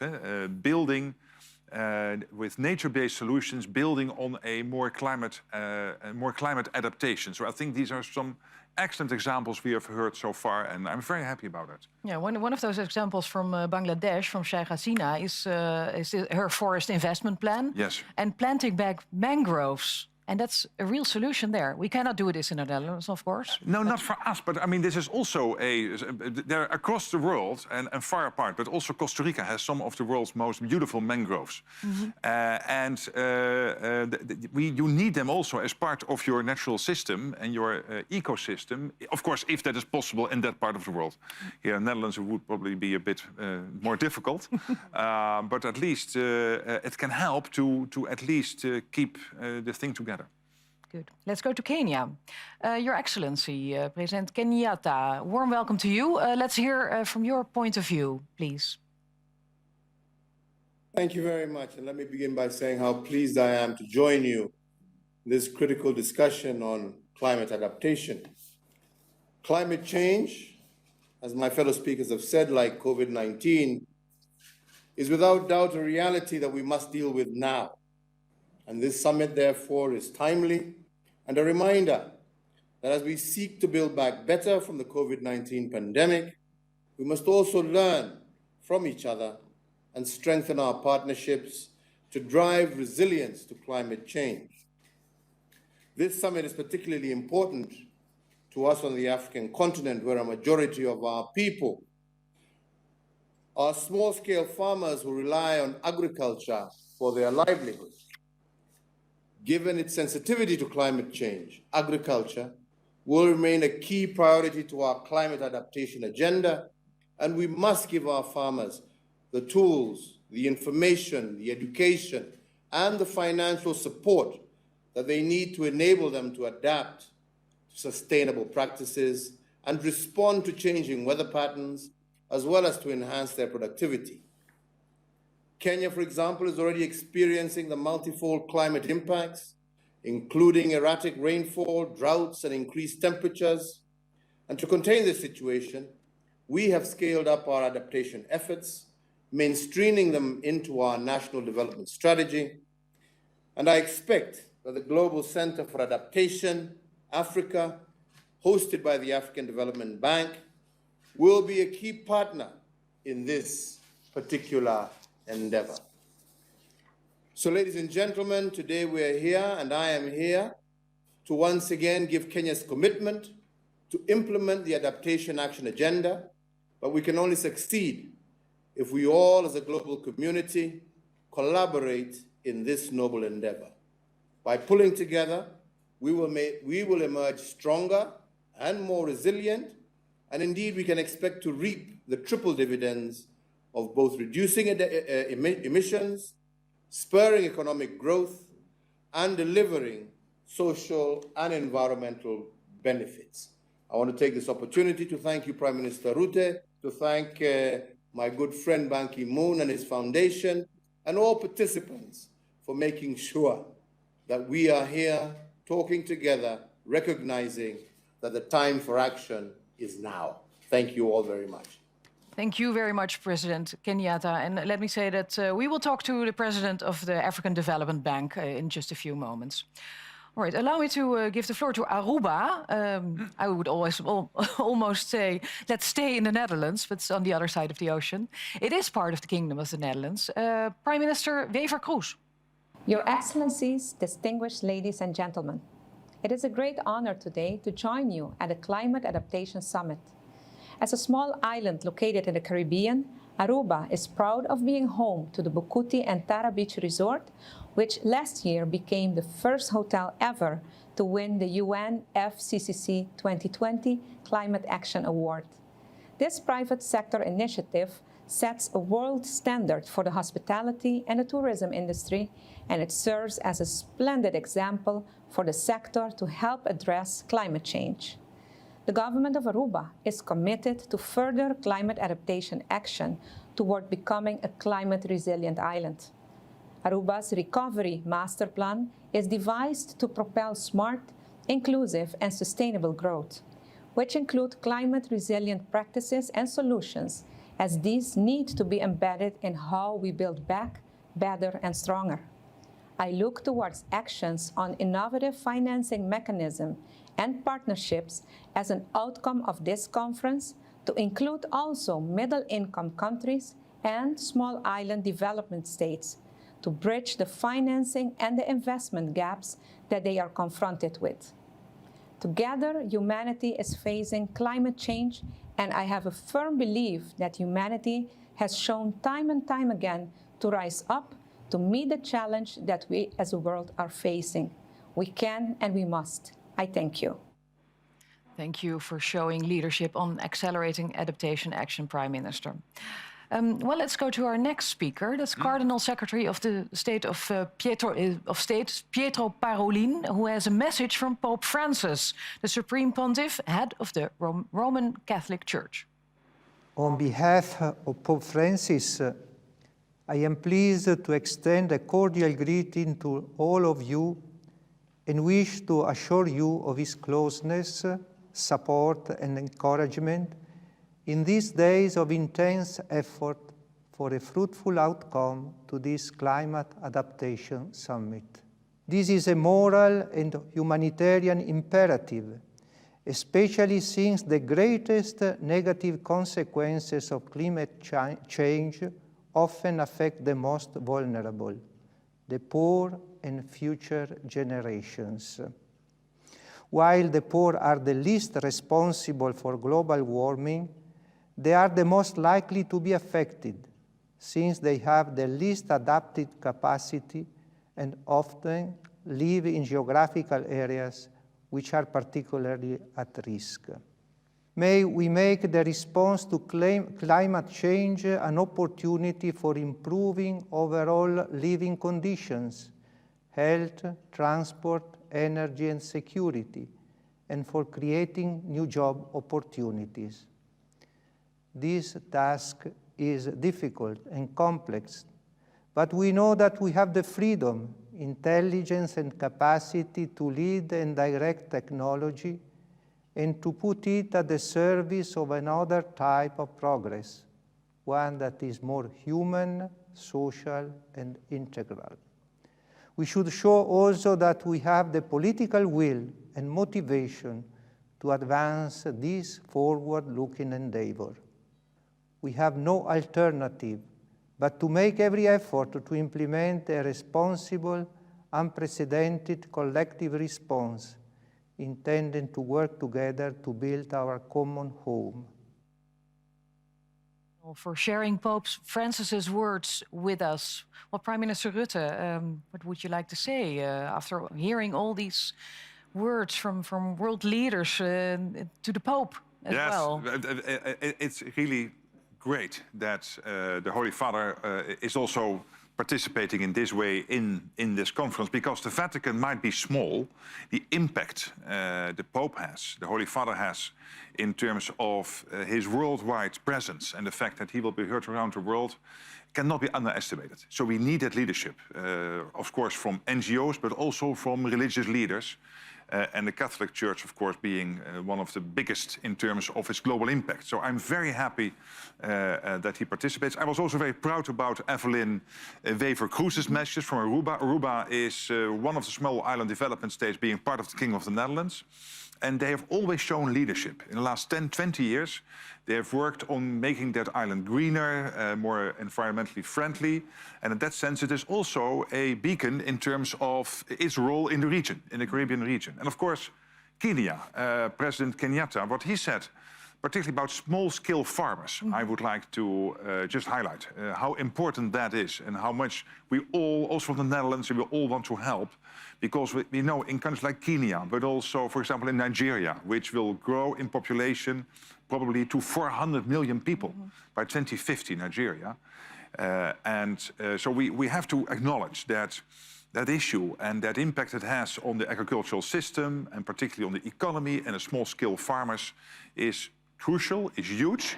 And if we do this in the right manner, I'm absolutely convinced we can build economic growth opportunities, but also work on climate adaptation. So I was very happy to hear that particular perspective. Yeah, very good, very good. Well, adaptation is essential to ensure resilience of local communities, small farmers, and regions. And you've also learned that action requires partnerships and that adaptation on the ground cannot be done without finance. So, Mr. Adesina, President of the African Development Bank, thank you for joining us. Could you tell us what your vision is on creating action on the ground? Well, thank you very much. Your Excellencies, as we gather here today for the Climate Adaptation Summit, I would like to commend the visionary leadership of Prime Minister Rutte and the former UN Secretary General Ban Ki-moon. Climate change is changing hopes and livelihoods dramatically. Africa's growth is being compromised by climate change. The sight of locust swarms devastating thousands of hectares of cropland in East Africa was shocking. Perennial droughts and encroaching deserts lay bare the vulnerability of the Sahel of Africa, scorching lives into misery and driving migration. Yes, we see all these things. Now we must feel. Now we must act. Now we must deliver on accelerated climate adaptation for Africa. The African Development Bank is at the forefront of climate finance for Africa. The bank has quadrupled its finance for climate to reach $25 billion by 2025. We have increased the percentage of our climate financing devoted to climate adaptation from 26% in 2016 to 55% by 2019. We launched the Desert to Power Initiative, a $20 billion initiative to build the world's largest solar zone in the Sahel. And at the One Planet Summit with President Macron, I announced that the bank will mobilize $6.5 billion in support of the Great Green Wall of the Sahel. The former UN Secretary General Ban Ki-moon and I, together with Faye Kay and Patrick, have jointly established the Global Center for Adaptation in Africa, GCA Africa, based at the African Development Bank. The African Development Bank and GCA Africa have launched the Africa Adaptation Acceleration Program to mobilize $25 billion to scale up transformative actions on climate adaptation. The program needs your very strong support. It's time for developed countries to meet the $100 billion per year in climate finance promised to developing countries. My late mentor, Kofi Annan, the former UN Secretary General as well, once told me, the only promises that matter are the promises kept. Let's turn words into action, hope into reality, promises into financing for Africa. Together we adapt, together we prosper. Thank you very much. Thank you very much, President, Mr. Adesina, from the President of the African Development Bank. Well, we have covered the world from Canada to India and from Aruba to Kenya.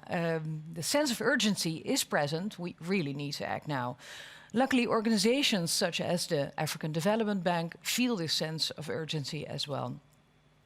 Well, let's move to a few more non-state actors to hear about their perspectives. We are now joined live by Executive Vice President of the European Commission, Mr. Frans Timmermans. Welcome to you.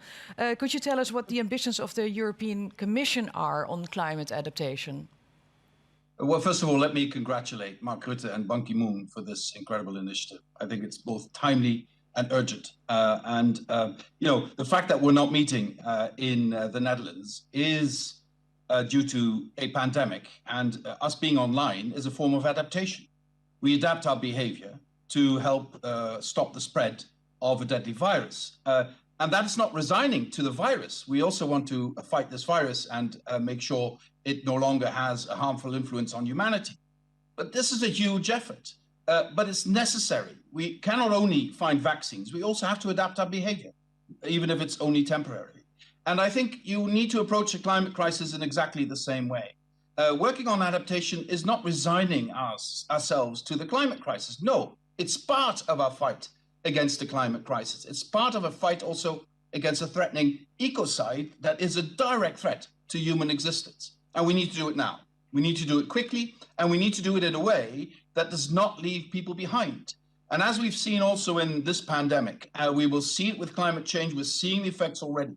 It's always the poorest who pay the highest price. It's always the poorest who are the most vulnerable. That's why we need to present also from the European Union an adaptation strategy. We will do this, the European Commission will do this next month. Global collaboration will be at the center of all our actions. We will support adaptation solutions that are easy to implement and accessible to countries around the world. Protecting and restoring nature will be crucial, as healthy forests, oceans, and other ecosystems are essential for climate adaptation, as Prime Minister Rutte has already said. In relation to this, we also encourage all heads of state and government to join the Leaders' Pledge for Nature. We cannot allow climate impacts to hit the most vulnerable the way the virus is hitting them now. And we will have to intensify our work with partner countries. If we want to succeed in COP in Glasgow, everybody needs to be on board. But then we have to show the richest part of the world that there is a form of international solidarity that is real and credible. There's no vaccine for this, but there is a solution.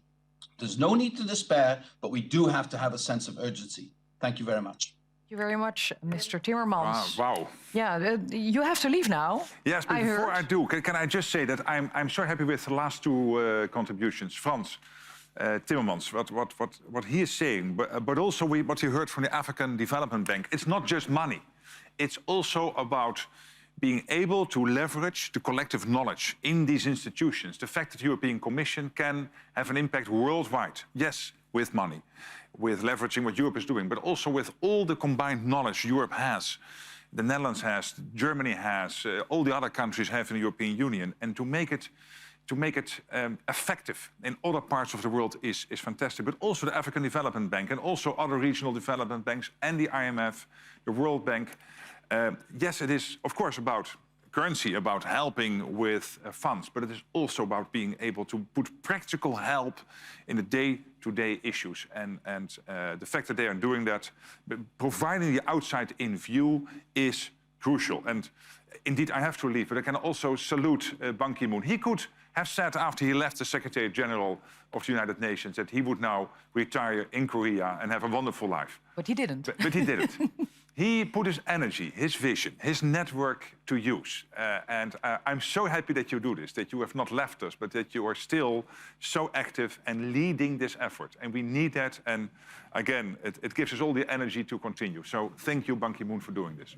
And thank you very much for your contributions, Prime Minister Mark Rutte. We will see you back again at the closing session. Absolutely. So thank you very much. Looking forward to that. And your hosting role for the summit will now be taken over by Minister van Nieuwenhuizen. Thank you very much for being here. Well, adaptation is not only a governmental matter, We've heard about the need for the private sector to be engaged. But there are also other non-state actors, such as the NGOs that operate all over the world, truly creating action on the ground. Mrs. Agnes Kalibata, the president from AGRA, the Alliance for a Green Revolution in Africa, shares her views. For many of us that grew up in modest households in Africa, 2005-2015 was a period of hope. You see, over 40 countries in sub-Saharan Africa had committed to making agriculture work for smallholder farmers. And countries like Ethiopia, Ghana, Rwanda, Burkina Faso started posting agricultural growth of about 8%. We thought that Africa had finally found a path to inclusive agricultural growth and that many more would follow and reduce hunger and poverty. We did not see climate change coming. We did not expect the reversal of hard-won gains. Planting seasons changed. For a continent that depends on rainfall, productivity gains for smallholder farmers shrank, and centuries of traditional knowledge of agricultural systems started getting eroded. I was Minister of Agriculture in Rwanda. I saw efforts to get African farmers access to the world's best improved seed and other inputs leave farmers and governments more indebted rather than increase productivity, validating the notion that farmers one shock away from poverty. The fact that we are coming together to make this commitment is a welcome move that many of us that have lived the plight of Africa's farmers welcome and support. The stakes have never been higher. African countries have committed to adaptation frameworks. At AGRA, we will build on these efforts to strengthen adaptation of farming communities. We commit to strengthen collaboration and scale innovation to deliver the most effective results and international partnerships. We will build on the work of the Global Commission on Adaptation to deliver tangible solutions to climate change for African farmers. I ask each of you to commit to this call, for the time is now. Thank you, Ms. Kalibata from AGRA. And with me here in the studio is now Mr. Feike Siebesma, Honorary Chairman of Royal DSM and also co-chair of the Climate Business Leaders of the World Economic Forum, and many, many more things, but then your time would be up if I would say everything you are doing. But Mr. Siebesma, how can the private sector move this agenda forward? Yeah. Well, first of all, thanks for the summit, and climate change is, of course, threatening the world. We all know that. We anchored our approach in the Paris Treaty, but we also know we are not on track yet. And climate change is further impacting, especially the developing countries now already. So therefore, this summit, to make ourselves more resilient and to adapt. And therefore, with Ban Ki-moon, myself as co-chair, and Patrick Verkooyen as CEO, this Global Center for Adaptation. And what we do there is we develop the best practices, how to address climate in an adaptive way. So how to make food production more resilient, or our cities, or our infrastructure. And those best practices can be rolled out, can be used by the vulnerable countries. And that is what we need. And this is not only a country thing, like you said. This is also a business topic. Out of its own interest, business needs to be resilient, its own infrastructure, supply chains, etc. But also because it provides 0.7% economic growth. It provides jobs. And therefore, business is involved. And at this moment, globally, we spent about 30 billion. Last year, it went a little bit down on adaptation. We need to make it tenfold of this. So therefore, good that Prime Minister Rutte and Mr. van Nieuwenhuizen said, let's make it 50-50 on mitigation and adaptation for this and for next generations. And therefore, I would say, on climate mitigation, it is the race to net zero. On climate adaptation, it's the race to hopefully full resilience. And that is what we need, private and public sector together. Let's all do it together. We're in this global community, as we heard earlier from one of the presidents. I think it was from Gabon. Yeah. It's very good. Thank you very much, Mr. Siebesma. Well, climate adaptation is a truly complex topic. To find the best solution, all the different sectors have to collaborate, just as you said. They have to do it together. The keyword during this summit is action. We need to act, we need to adapt on a global, regional and local scale.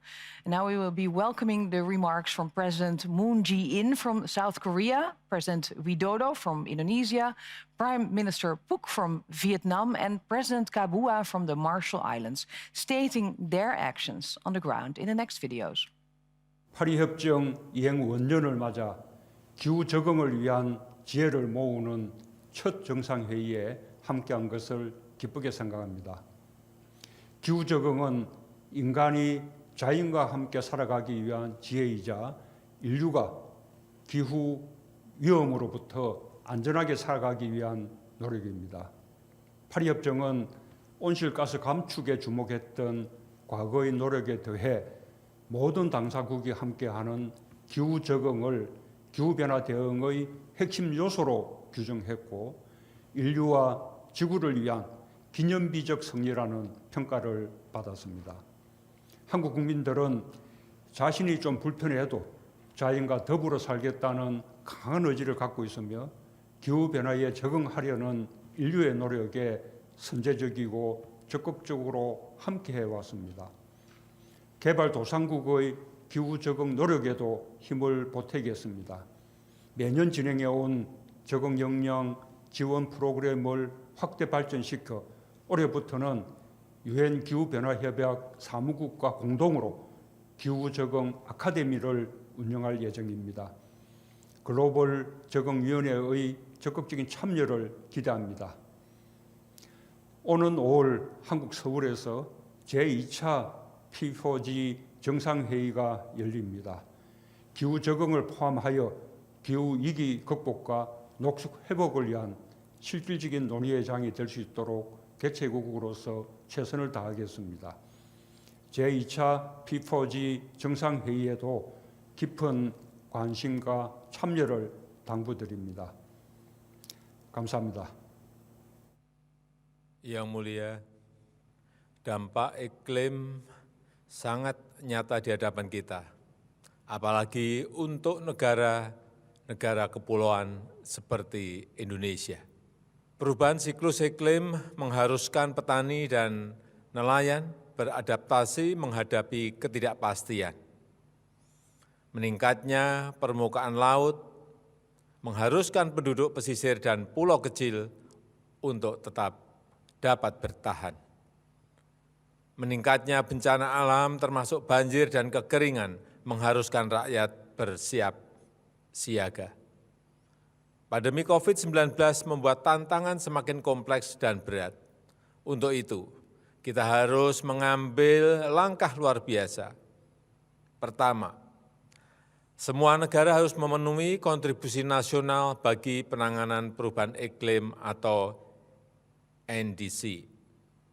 Indonesia telah memutakhirkan NDC untuk meningkatkan ketahanan dan kapasitas adaptasi. Kedua, seluruh potensi masyarakat harus digerakkan.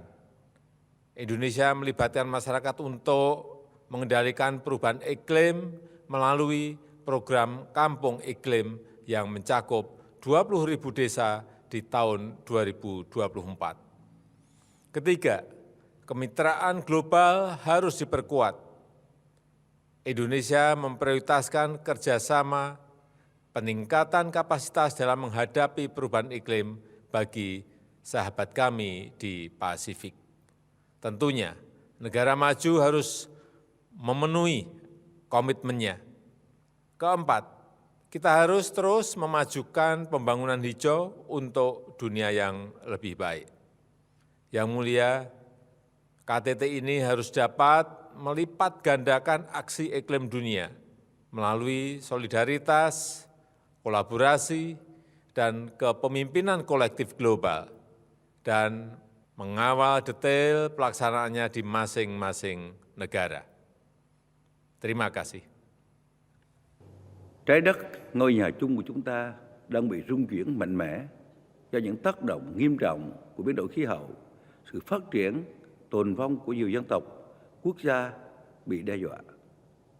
Thách thức này chỉ đang nặng nề thêm bởi sự lan tràn của đại dịch COVID-19 đang gây ra những hệ lụy to lớn và làm phân tán nguồn lực dành cho các nỗ lực ứng phó với biến đổi khí hậu.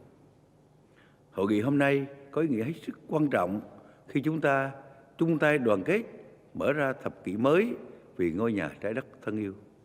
Với những quyết tâm mạnh mẽ, các sáng kiến mới, tăng cường hành động thích ứng với biến đổi khí hậu, góp phần quan trọng thúc đẩy thực hiện mục tiêu phát triển bền vững SDG 2030 của Liên Hiệp Quốc. Theo Ngân hàng Thế giới, Việt Nam là một trong những quốc gia chịu ảnh hưởng nặng nề nhất bởi biến đổi khí hậu. Để thích ứng với biến đổi khí hậu, bên cạnh việc tích cực tái cấu trúc nền kinh tế theo hướng carbon thấp, giảm phát thải khí nhà kính, Việt Nam cam kết tăng cường sức chống chịu và nâng cao năng lực thích ứng của cộng đồng, các thành phần kinh tế và hệ sinh thái. Chính phủ Việt Nam coi dựa vào người dân, sự chung tay hợp tác, hành động của mỗi người dân là nền tảng cho triển khai thắng lợi các chương trình hoạt động thích ứng với biến đổi khí hậu. Mặc dù Việt Nam đã rất nỗ lực, nhưng tiềm lực nền kinh tế hiện mới đáp ứng được 30% nhu cầu thích ứng với biến đổi khí hậu của quốc gia.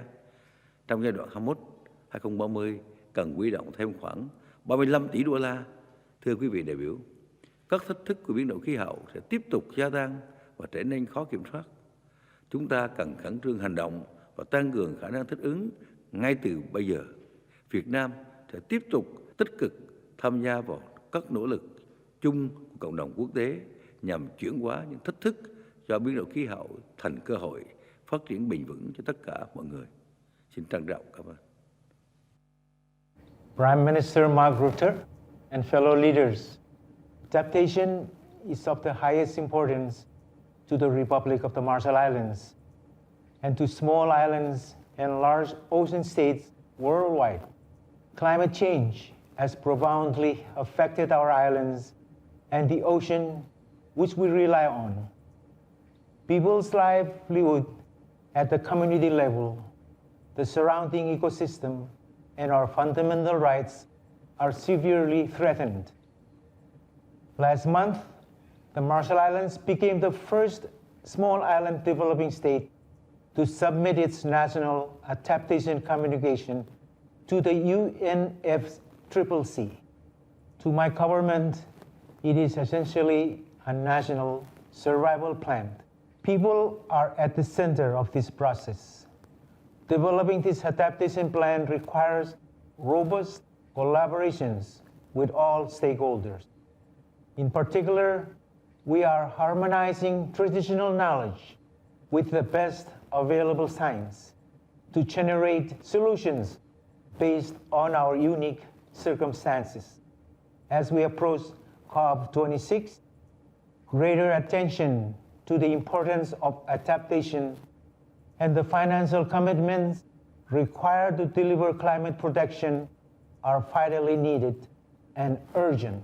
This historic challenge is also an opportunity as we begin to rebuild from COVID-19. I wish to commend the Netherlands and the Global Center on Adaptation for convening this important summit, and we look forward to the outcome of the summit. Thank you so much, and Komol Tata. Thank you all for your contributions. Minister van Nieuwenhuizen, well, what do you say if you hear all these world leaders talk about what they are contributing? Well, I think it's one big message of hope, starting with Agnes Kalibata from Agra. She's such an inspiring woman, bringing back all the African farmers, reunite them actually. And if we see Feike Siebersma, he's a front runner for the private sector. We need them on board so much, so he's doing great work there. And then South Korea, speaking about P4G, Indonesia, struggling, of course, with coastal erosion, flooding, same in Vietnam, coastal erosion, Marshall Islands, problems with the rising sea level. The situation is different in every country, but what we have in common is that we need to adapt, and we need to adapt now. Yes. We will. Our next speakers are President Paul Kagame from let's see, Paul Kagame from Rwanda, President Alberto Fernandez from Argentina, President Macky Sall from Senegal. Welcome to you all. Merci, Monsieur le Premier ministre Mark Rutte, pour l'organisation de ce sommet sur l'adaptation au climat.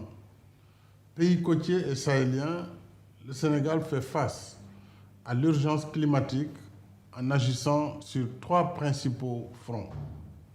L'investissement massif dans la transition énergétique, ce qui porte à 34% la part des énergies propres dans nos capacités électriques installées à ce jour. La reforestation et la restauration de la biodiversité, avec 53 forêts aménagées et plus de 7 millions de plants mis en pépinière. Enfin, la lutte contre l'érosion côtière, dont l'un des derniers projets phares nous a permis récemment, en partenariat avec la Banque mondiale, de sauvegarder une importante zone côtière avec la restauration des plages et une zone qui a sauvé donc 17 hôtels et plusieurs autres activités liées au tourisme et à la pêche. Je remercie tous les partenaires qui soutiennent nos programmes d'adaptation au climat, comme les Pays-Bas.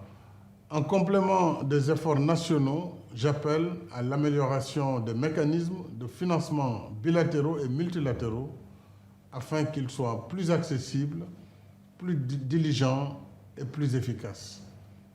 Ensemble, restons mobilisés et solidaires dans l'adaptation au climat pour sauver la planète, notre habitat commun. Je vous remercie. As we work to slow the pace of climate change, we must also work to mitigate its effects. Climate change, after all, is a fact which calls for social and economic resilience to protect livelihoods. I thank Prime Minister Mark Rutte and the Netherlands government for spearheading this initiative, which helps set the stage for COP26 later this year.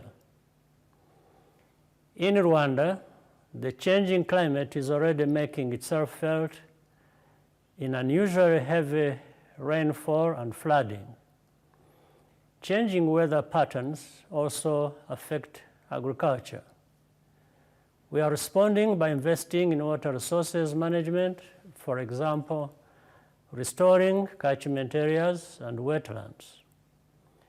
Last year, Rwanda established the Rwanda Water Resources Board to ensure integrated long-term planning around water, irrigation, and climate.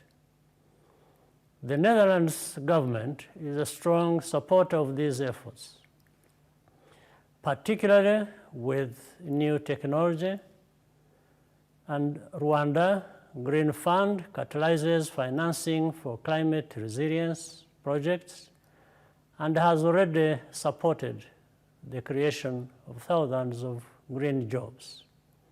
To meet that goal, we are working to preserve forests through public-private partnerships for forest management, together with investment partners. Investment in climate adaptation strengthens our societies for future growth and prosperity. Let's make adaptation a priority for 2021 and beyond. La adaptación es una prioridad en la política climática de la Argentina. Por eso mismo hemos decidido confirmar el compromiso que nuestro país mantiene con la agenda climática. Nuestra contribución incluye una comunicación de adaptación que busca fortalecer la resiliencia y disminuir la vulnerabilidad de los distintos sectores económicos, sociales y ambientales. Confiamos en que nuestro sistema científico, tecnológico, servirá como fuente de conocimientos y herramientas para abordar este desafío.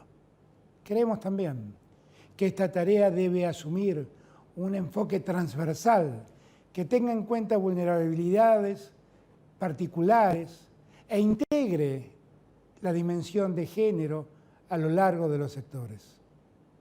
Como sabemos, la pandemia de COVID-19 nos ha desafiado en muchos aspectos. Sin embargo, la urgencia de la acción climática permanece intacta. Nos encontramos ante la oportunidad de actuar colectivamente para dar respuesta al cambio climático.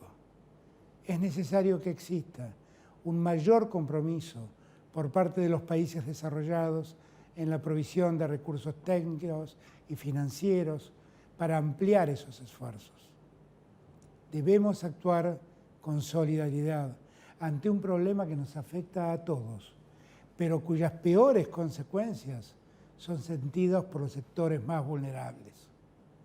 La Argentina espera continuar trabajando conjuntamente en las negociaciones bajo la Convención Marco de las Naciones Unidas sobre el Cambio Climático, con miras a promover el éxito de la próxima conferencia de partes en el curso de este año. Well, we have covered the entire world, from Latin America to Asia and from Africa to North America. The last 1.5 hours has given an insight in the urgency to adapt to climate change. It has taught us that countries and organizations face different challenges, but it has also given us hope. There's so much ambition, there's so much knowledge, expertise, and the willingness to adapt. Adaptation needs to be mainstreamed into different fields. And one of the places where all those fields come together is in our cities. And I'm joined here in the studio by Mayor Ahmed Abu Taleb, welcome, from the city of Rotterdam, the port of the Netherlands. Mr. Mayor, you met this morning with many of your colleagues. What was the outcome of this meeting? I have the honor, together with the Dutch government, to host the Mayors Conference, part of this international conference. A couple of things. First, mayors are positive. They really are optimistic that they will realize change in the cities. Second, they face the challenge that big changes in the cities may be considered with a lot of uncertainty for the citizens. Mm-hmm. The citizens will say, well, why?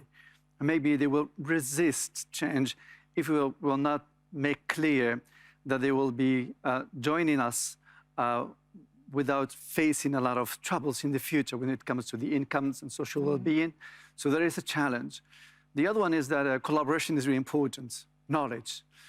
We are happy in the Netherlands and Rotterdam to have a lot of knowledge when it comes to water and water defending systems, etc. So sharing is really important. And the last one is cities and governments must work together. I'm lucky to work with the government, which is really collaborating with the cities and the regions when it comes to this major endeavor. That's not the case in all the cities in the world. And the last one is we face the problem of financing.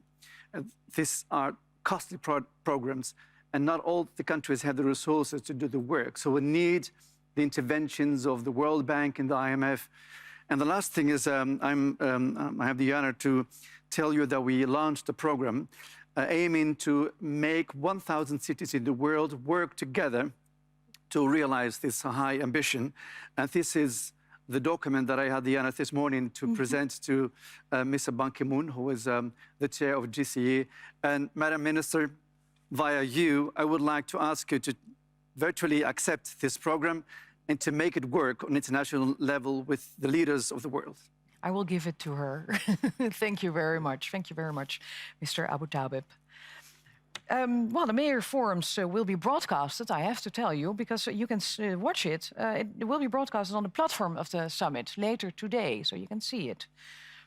But today we also celebrate the sunsetting of the Global Commission on Adaptation. We are very grateful for the acceleration that this high-level commission has enabled on adaptation action. They have laid the groundwork for this summit and put adaptation on the political agenda. We have heard from its co-chairs Ban Ki-moon and from Kristalina Georgieva. Let's also hear from the third co-chair of the Commission, Mr. Bill Gates. He will tell us why adaptation is essential. 2021 will be a critical year for the future of the planet. We can put the world on a pathway to low-carbon, resilient growth, minimizing the damage that climate change causes to developing countries. Of course, there's a lot of focus on COVID-19 right now, and that makes sense. The pandemic has killed millions, hurt the global economy, and erased many years of progress in fighting poverty and hunger. And so we have a lot of work to do to help the world recover, get back to where we were, and get on a growth path. If we look at smallholder farmers, not only have they faced the economic hardships from COVID, they're also feeling the negative effects of climate change, particularly in sub-Saharan Africa and South Asia. And with the right tools, agriculture will be the most powerful engine for equitable green growth and incomes. The digital tools can get information to farmers about what to plant and when to plant. They can help them prepare for climate-related threats like a drought or disease infestation. The digital blueprint being launched by the Commission today is an important tool to accelerate digital adaptation and mitigation efforts. We have to find ways to end the poverty of information afflicting smallholder farmers. As the world leader in harnessing agricultural science for better lives, CGIAR is a critical part of this transformation. We've been facing one of the most difficult periods in modern history. COVID-19 has taught us some important lessons. It's reminded us that we have to invest in public goods and ensure equal access to new innovations. As we begin a new decade, we have an opportunity to take these lessons, raise our ambitions, and build a better world than the one we lived in before the pandemic. The leaders today have the power to shape a better future for our planet. Let's work together to make it happen. Thank you. Thank you, Mr. Gates, for your contribution and your role in adaptation, of course. Minister van Nieuwenhuizen, you are, as we already said, the mastermind behind this summit. Could you tell us why it was so important to bring all these leaders together today? Well, thank you, Sasha, and thank you for presenting all these inspiring contributions from all these world leaders. This is exactly the leadership that the world urgently needs to speed up the action on climate adaptation. The years between 2030 and now will be the make or break decade for our societies. So either we will pass a point of no return on climate, or we hold the line. Either we fall behind and sink into climate chaos, or we speed up our efforts to adapt and we keep up. So the good news is that adaptation and climate resilience are a great opportunity as well.